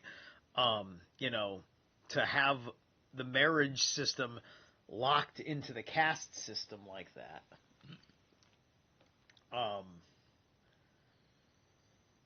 I suppose that's going to have certain epigenetic effects. They send one message up to hell. They ask for help from hell. They want to go to the true Holy Land. That's what they want. And now we have one woman from this highest family, not one of these 7 daughters, one of these more than 7. They call them Moors. And this woman, she comes down from hell, and she breaks out, and she goes on her own story. And she comes down to the Egypt, and she takes these Raja people out from Egypt, and she tells them, I will take you to the Holy Land. But hell was the Holy Land. And she doesn't take them to hell. She takes them to Palestine, where Palestine is today. And there she says, this is the Holy Land. And now this woman, she is called Moor Say. Moor means mother. Say means to say Moses was a woman. And this Moses, she writes the first book. All right. The first book. Now, Moses being a woman, everybody wanted to rip Dr. Hillman's head off for saying that. Doesn't make any sense to people, right? Because they don't want to understand how Moses and Muses and Moshe and all that is the same word. Black letter on white paper called Torah book. Tur is your best friend, your heart friend is your Tur, and Ra is the king, and also Ra comes out of the Tur, and the seed is the Tur, is the Ra. And this Torah book is one book about this angry God who sits up there somewhere, who made everything on the first and second and third day. And this introduction of one God had never existed before. In the mythologies, you have gods and goddesses. You have Shiva, Parvati. You have Rama, Sita, Lakshman, Saraswati. You have Durga. You have many, many females. So in the mythologies, there's women. So the women have the women temples to go to, and the men, we had the men temples. We go to the Shiva temple. She goes to the Parvati temple before. So these Raja people, they were used to a mythology system, this whole new idea that there's just one male god sitting up there. Some of them didn't go for this book. They couldn't accept it. So they left. And they had brought the sitar from Hindustan. And they brought it to the Middle East, and there they made it into the guitar. So the guitar, its parent is the sitar. But the guitar is easier to carry around. And these people who left, they become the gypsies today. And the gypsies left in their wagons, and they never could They've been traveling all over Europe for all these hundreds of years with no place to be. And still the gypsies, they still speak Hindi language. They know they come from here. There's some gypsies in Finland, Spain. So the people who could see very deep, the deep seas, the gypsies, they didn't go for the God book, the Torah book, and they left. But the children who stayed there in what they call the Israel today, it's not the Holy Land. There's no hole in the top of the E in Israel. The Holy Land is the land at the top of the E where the hole is. That's where Helsinki or hell was. There's an interesting kind of viable correlation thinking about it with the gypsies, right? Because the gypsies can be, in a certain sense, a pre-Tarotic kind of more left-hand pathy, kind of like more fun and magical kind of version of Judaism, where the actual Torah-type Jews, you know, all of their kind of similar qualities are much more conservative, constrained. You see what I mean? There's an odd level in which it makes sense, and you can derive a thing or two from, like you got the guitar, and the way the guitar music is played by the gypsy, you know, and then the way the guitar music can be played by or whichever instruments that are derivatives of the sitar that are used in Jewish music, right, for their lively dances and things of this nature. All right. Anyway, that's the true Holy Land. But this Moses, she says, this is the Holy Land, and now some of these people, over 2 generations, they take in this book of this one male God that has no goddess involved at all. There's no God. There's no female in it. It's all masculine in this.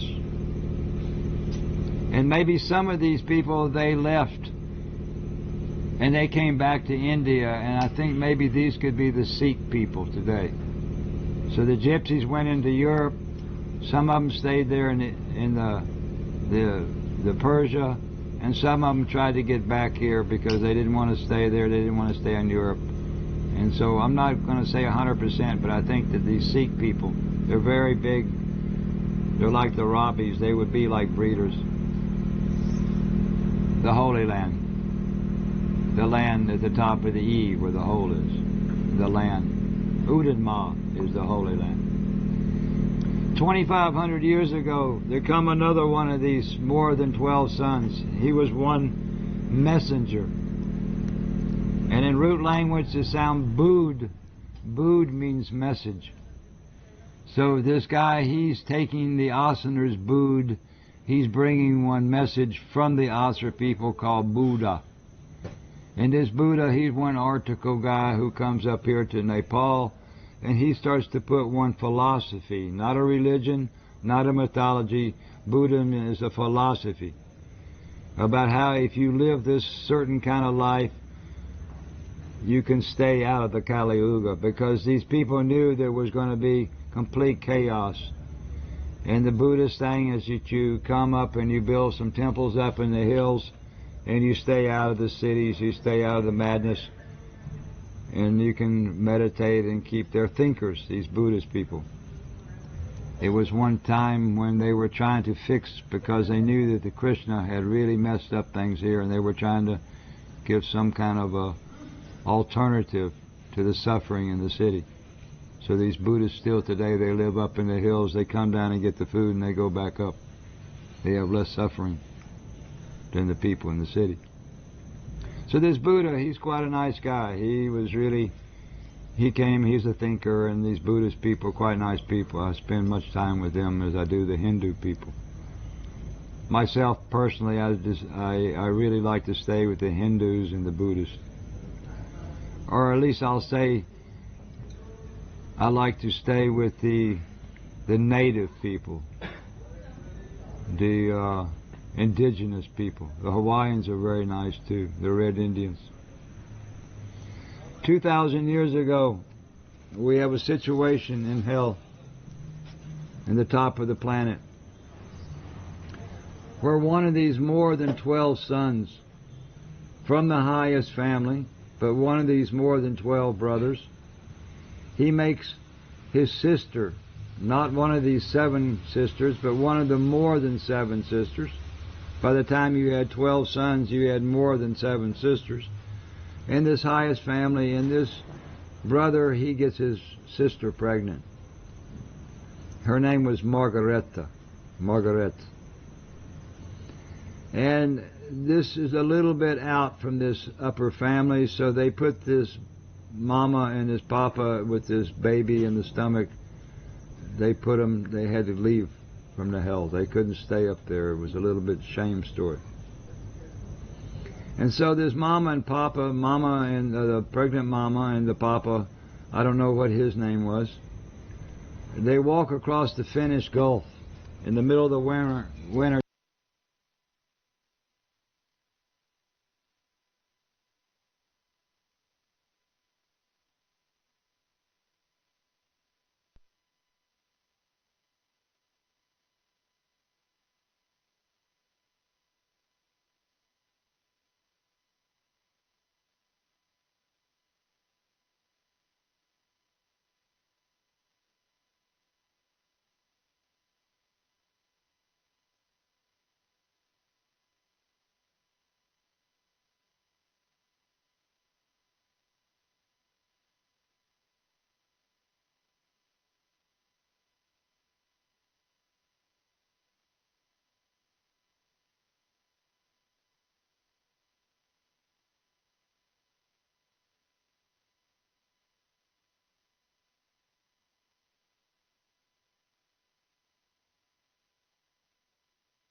You can walk straight down to Europe from Finland. The whole Gulf is frozen. And they walk down to where the Persia is today. And there this little boy, he comes out. And this little boy, his name is Jesus. Jesus. He's coming from the highest family on the planet, but it was the father and his brother-sister story. And this mother had got some kind of a testament, some kind of a future story. And this boy, he's raised in the court of the Sultan in Constantinople. Oh yeah, the other point I wanted to make was, right, like, so the genetic stock, like this isn't like the paradise anymore, right?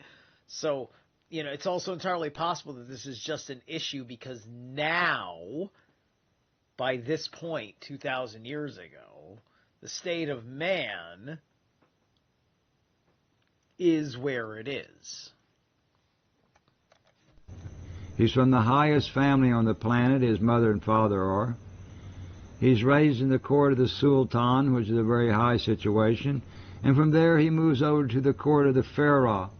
And there this Jesus boy, he's raised in this court of the Pharaoh. As a young man, he decides he wants to go traveling. His mother had given him some kind of a testament. And this boy, he comes to a place called Hindustan, this Jesus. And he spent many years here traveling with the sadhus, the babas. And one day, he comes with the idea that in most mythologies, in most the religions, they say that one day there would come somebody who would fix this whole planet. Somebody would have the knowledge. The Jewish people in their book, they call him the Messiah or the Messiah.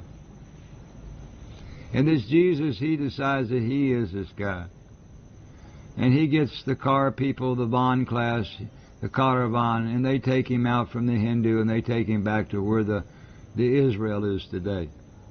He had never been there before in his life. And there he starts to talk that I'm the guy you're waiting for. I'm the Messiah. I'm the Christ. And these Hebrew people start to listen to this story, and they didn't go for it. And it says that they took him on one stick, they tied him on one stick, they didn't nail him on any cross. They tied and they threw rotten tomatoes at him, and in the end, his friends took him down, and he came back, and he died up in northern India.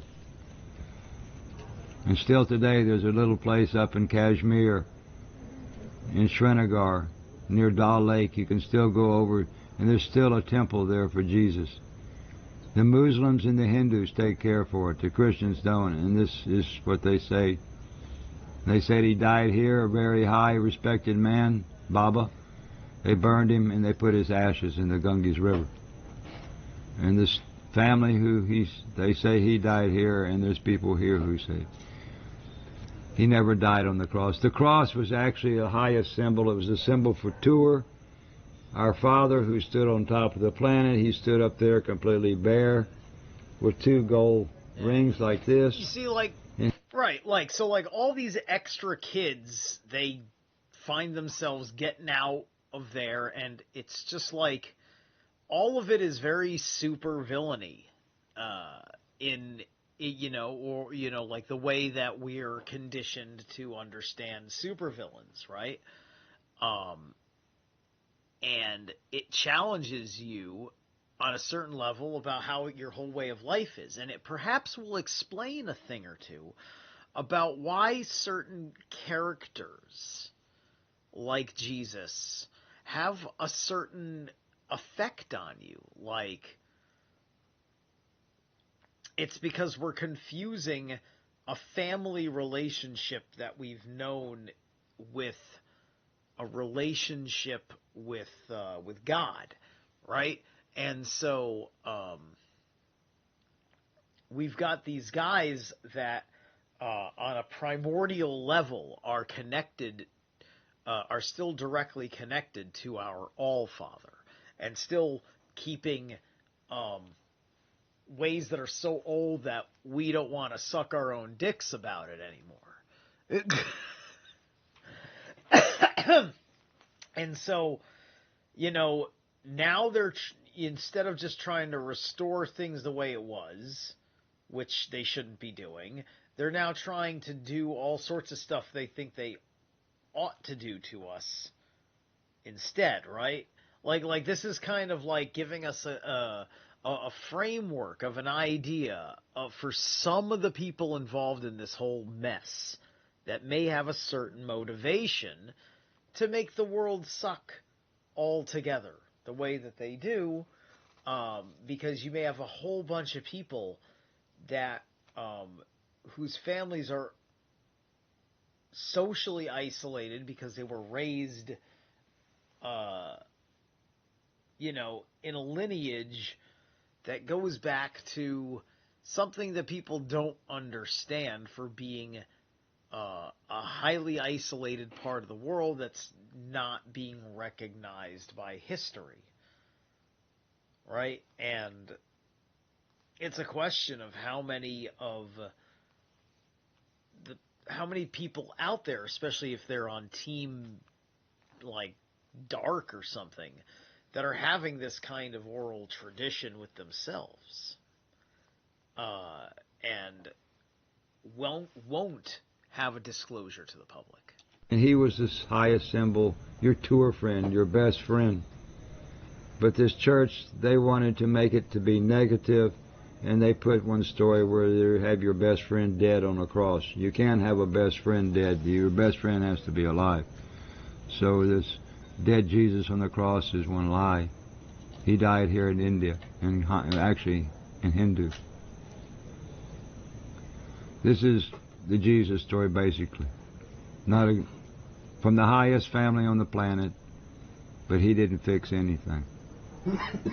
We're in chaos today. 1,500 years ago, you had another one of these brothers jump out from the highest family on the planet. In the Van language, the name for God is called Yumala. Yuma'Allah, Allah. And this other brother, he is called Muhammad. He comes down and he starts this Muslim race about 1,500 years ago.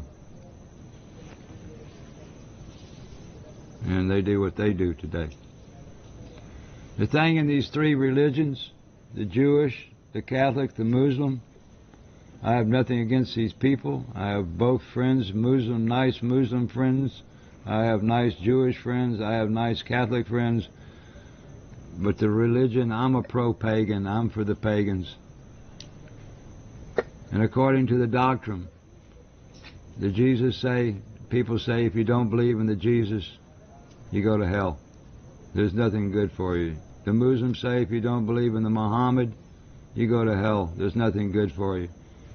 And the Jewish people say, hey, you're all wrong. In the end, the book says we're the only ones going. So all these religions are saying, if you're not like us, in this story it's not like that. Everybody goes to heaven in our story. There is nobody. All soul goes back to the whole. There's no good place and bad place for good people or bad people. I don't have to be Catholic to go to heaven. I don't have to be Muslim to go to heaven. And I don't have to be Jewish to go to heaven. Hindus can go, Buddhists can go, pagans can go. We all go. My cat goes, my mother goes. All living things, their soul goes back to the hole in the top of the pole when we're sitting up like this. The Jesus story. We come to the year 325. Now we're in the last few minutes. Very, very few minutes. Maybe 5 minutes. There had been one information system, one children-making system coming from the North Pole as we came out since the beginning of the human race, since the first 2P in the first pole. One children-making system coming, one information system, and hell was that place. Hell was the beginning. It was the king of the center for the pagan people, for the heading people, from the hiding people. But now, this Vatican, this church, they want to take over the information system of the planet. These two kings who lived on Crete, Sultan and Rasul. Sultan, he came up and he made one arm for the church, the Christian church. And this Jupiter, this Rasul, he goes up to the Vatican and he creates a pope there. So now, around 1700 years ago, we start to get one pope for the Roman Catholic, and we get one pope for the Greek Orthodox. And these two popes, they're like two arms coming out. And as this, we'll take the Catholic side. As this Catholic, they start to send the priest, and they create one language called Latin. It's one bureaucratic language created by the Pope. And this Latin, as Eeyore said, it's one of the biggest abortions of the sound system. They make an oak tree of Papuvipapacius. But anyway, this Latin, they name everything. They name the whole nature. They do quite a job. But it's one bureaucratic written language that only the priest could read and understand. The regular people in the pagan times, we didn't read books. Everything was oral. It was coming from Ra. We were oral people.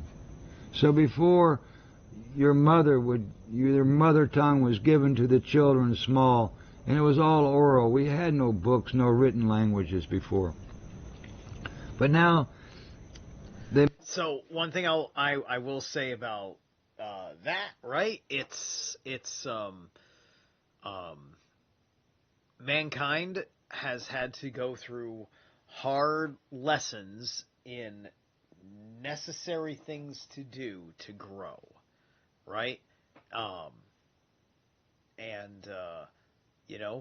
Literacy was important in everyone's development, just like knowing how to build a house is important in your development. Learning how to build walls, learning how to defend yourself, understanding that other people will exploit the fact that they are mightier than you. And if you want to preserve your way of life, you have to find the might within yourself. You have to believe in yourself that way, right? And if you're struggling, you are not capable of taking care of the lands that are between a stronger tribe and foreigners that are at odds with each other.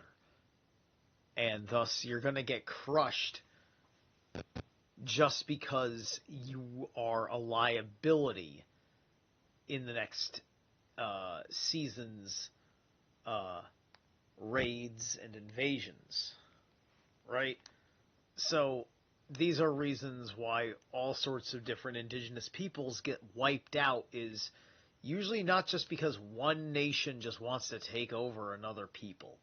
It's usually they're in between me and another enemy. And I can't risk letting my people down. My might is the right thing to do. And we needed to learn a hard lesson in how to be better at being honest about that. Because that's still reality, but instead of being better about it, we just decided to lie to ourselves about it instead because it was too hard to try to be better about it. But that's why I'm here. They make this secret language, written language, where now these priests are going up into France. They're going up into England, Scotland, Ireland, into Saxonland. And these priests, they're coming, they're like spies for the Vatican. The Greek Orthodox are doing the same. They're sending the priests up into Iran, Iraq, and these priests are seeing who the shamans are. They're seeing who the wise people, the elders. And they're writing down in their Greek Orthodox language and then in their Latin, they're writing letters back to the Pope and to this Protestant, to this Catholic Pope and to this Greek Orthodox Pope. And now this Pope is reading about who he needs to... Because if you kill the shamans, you kill the people with the knowledge. The people, they have to come for the new. So now, as this church comes into England, the pagan king of England, he cannot be king anymore because Jesus is the king. As this church comes into Scotland, the pagan king, he can't be the king because Jesus is the king.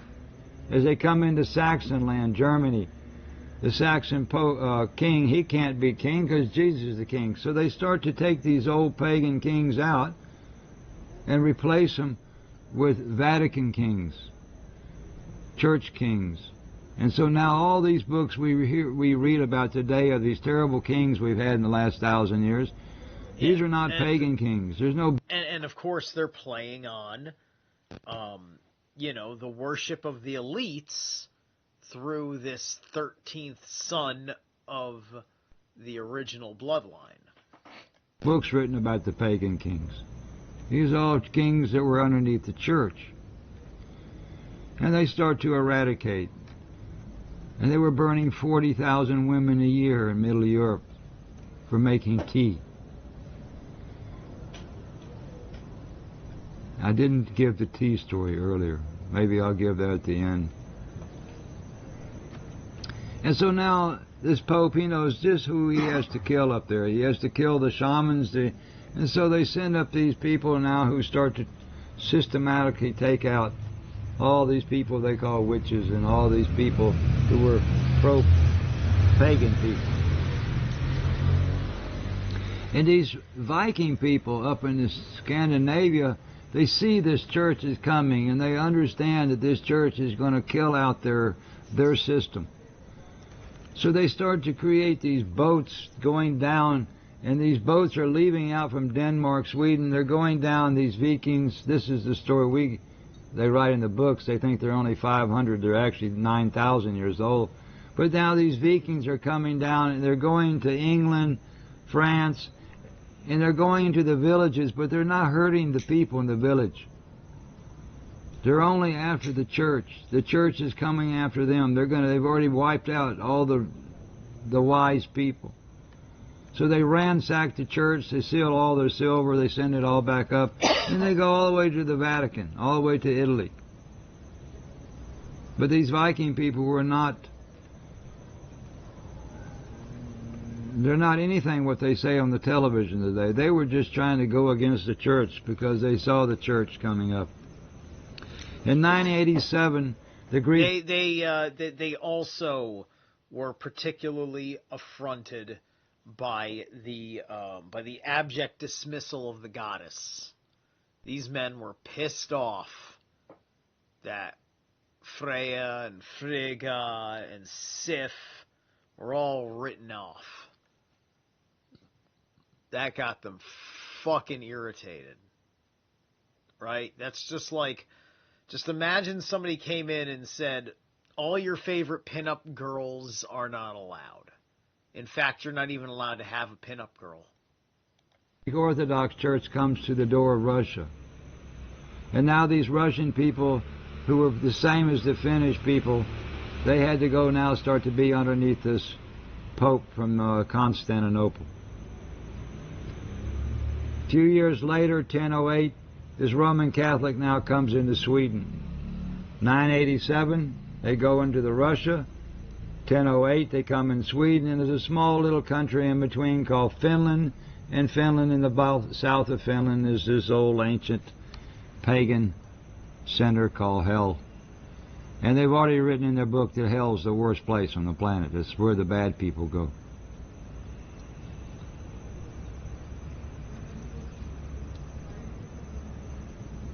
In 1049, they get their first Saxon Pope, what we call Germany today.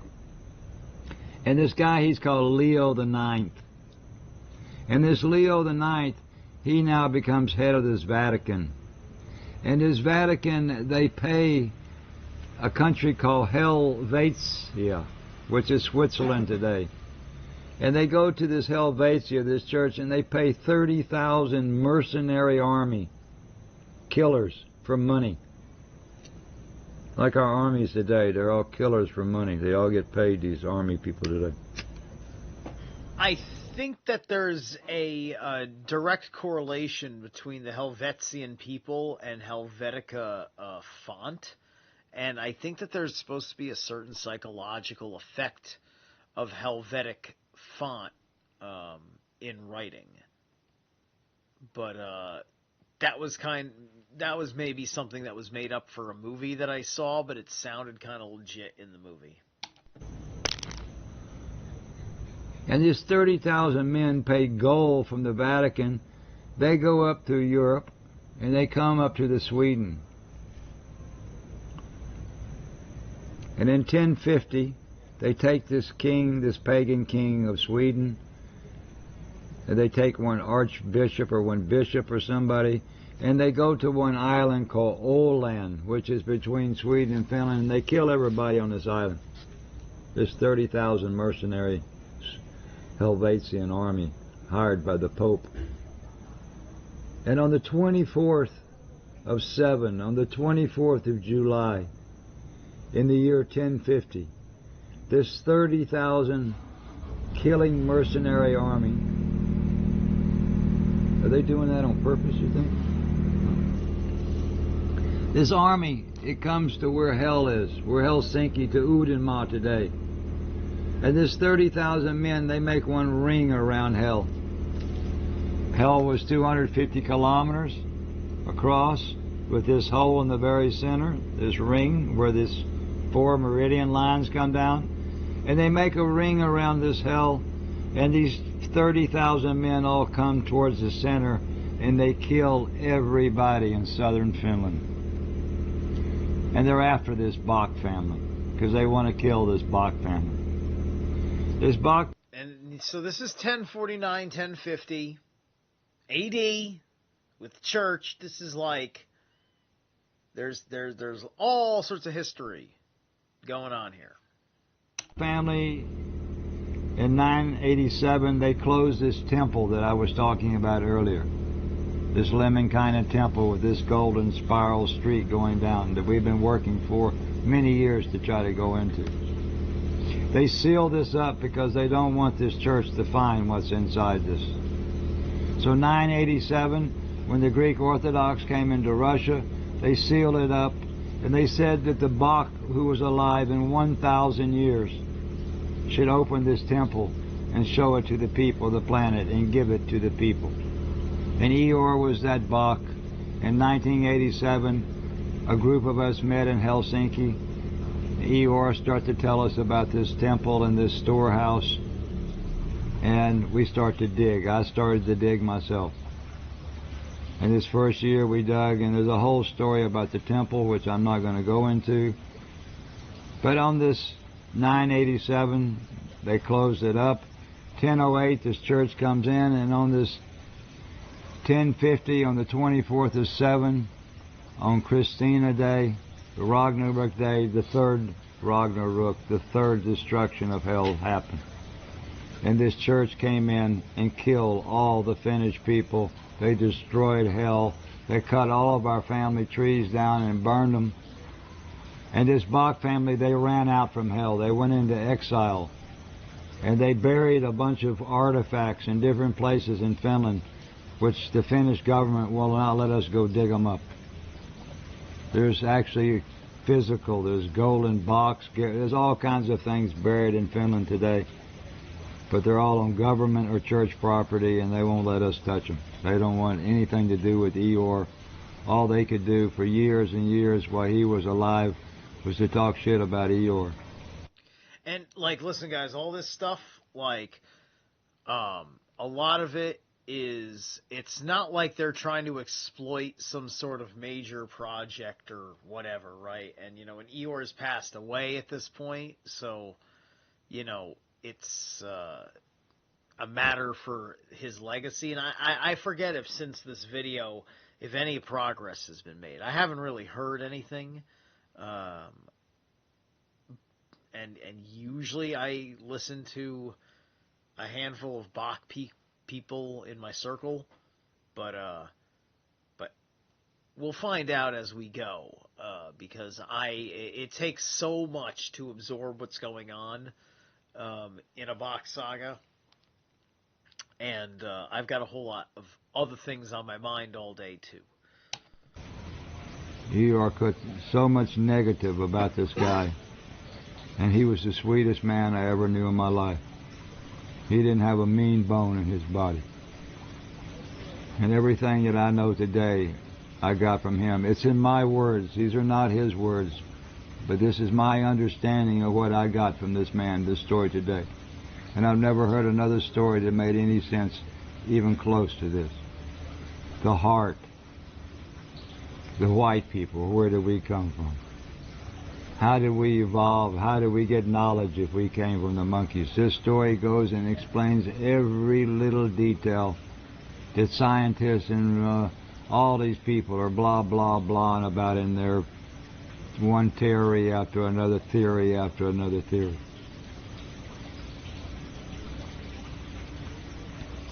And so this family, they ran up into the north of Finland. The Ra and the Maya, they go up to a little castle about 500 kilometers north of hell. There's a little miniature castle. It's a ruin today, but still in the middle of a river was a little small castle. And the king and the queen of Finland, they lived there in 1050 because all southern Finland was completely burned and destroyed. This Allfather, this Bock, and this Allmother, they went up into the north of Finland, way up into the north. And before, when they lived in the south, this Bock, he always had a cart with 8 goats, and everybody could see there goes the Bock, and he had 8 goats that was taking his little cart around. But in 1050, when they got up into the Lapland, into the north of Finland, he couldn't go in the snow with the goats, so there he got. Okay, so the 8 goats, North Pole. Yeah, it's Santa Claus, Thor, Santa, 8 goats, 8 reindeer. 8 reindeers in a sled. And this whole Father Christmas, it all comes from the north of Finland, from a place called Pt3. It's my friend's family. There really was a Santa Claus. And so from 1050 to 1250, they stayed in exile. The Ra and Maya stayed in this little castle, Kayani Castle, in the middle of a river. And this Bock and his story stayed way up in the top. In 1248, they met with the king of Sweden.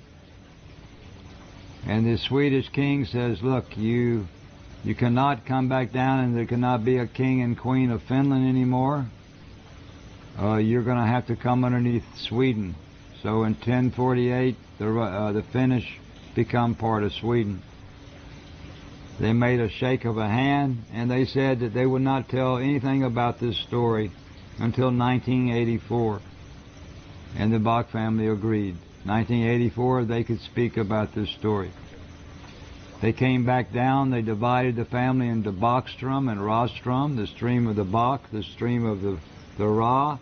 And there, this family, they started to live back in South Finland in 1250. In 1550, 500 years after the destruction of hell, this Bock family, they moved a bunch of people over to where Helsinki, and they started to rebuild hell. But then they didn't call it. That's all, you know, this is all within history at this point, right? Hell anymore. They call it Helsingfors or Helsinki. We can sing for the key to hell, Helsinki. And this family, they kept this saga, and inside this family till they got down to this last son of the family, Ivar Bock. His grandfather, Carl Gustav Bockstrom, and his swan, Hilda Matilda, or Ava Maseva. They sent this story down to his father, Knut Victor Bockstrom, and to his aunt, Christina Victoria Bockstrom. Canute. One of them was actually named Canute, which is an Egyptian goat god, or a ram. Like there's I think Canute is a single-headed. I was having this discussion with James True when I brought up Bock Saga on his airship. Care about what's new, right? Canute.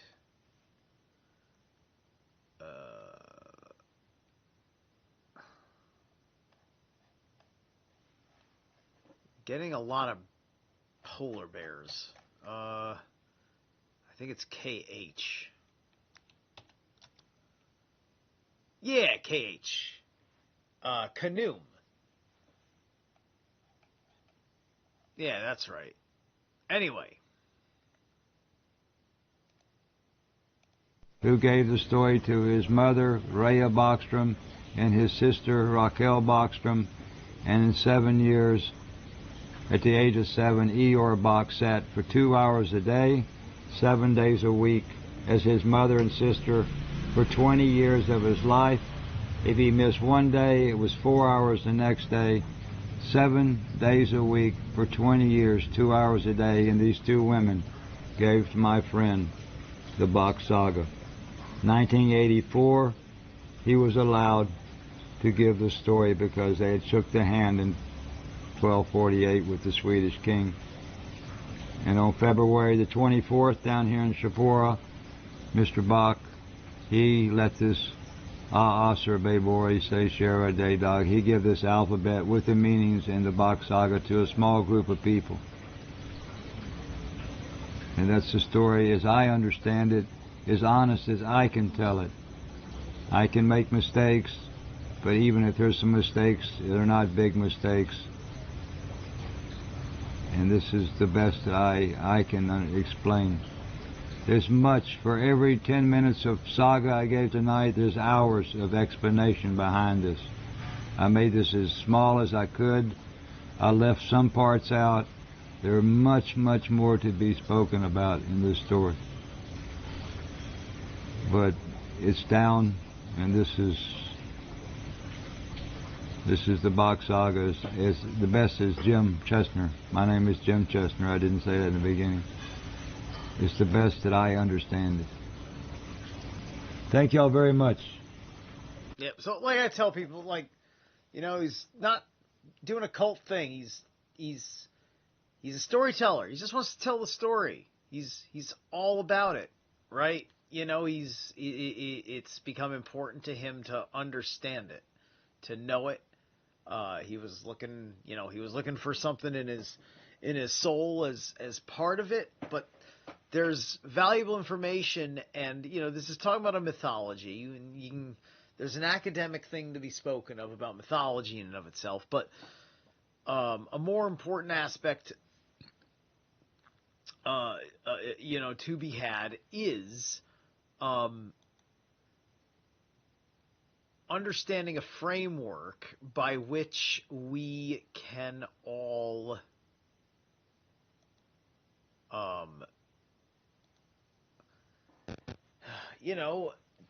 properly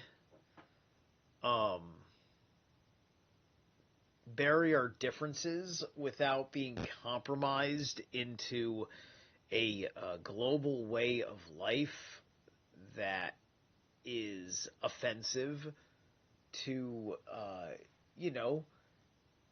your natural right to want to try some shit out for yourself in a manner that is of good character. And all of the things implied with, being, quote, good. Being like the goat. Being like the Bock. Right? So this is it. This is the last one for the 8 powers. And I'll let you know what we're going to jump into, but I'm going to jump into something that's going to be a little bit more about the validating of the Bock Saga than the Bock Saga itself, because I didn't want to lead with the validating the Bock Saga material. I just felt like that was going to be... that wouldn't make any sense to anybody. You would have to get this sensational story out first, right? There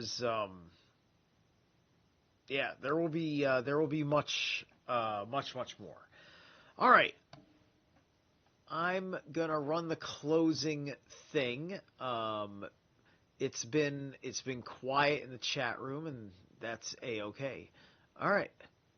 Have a good night.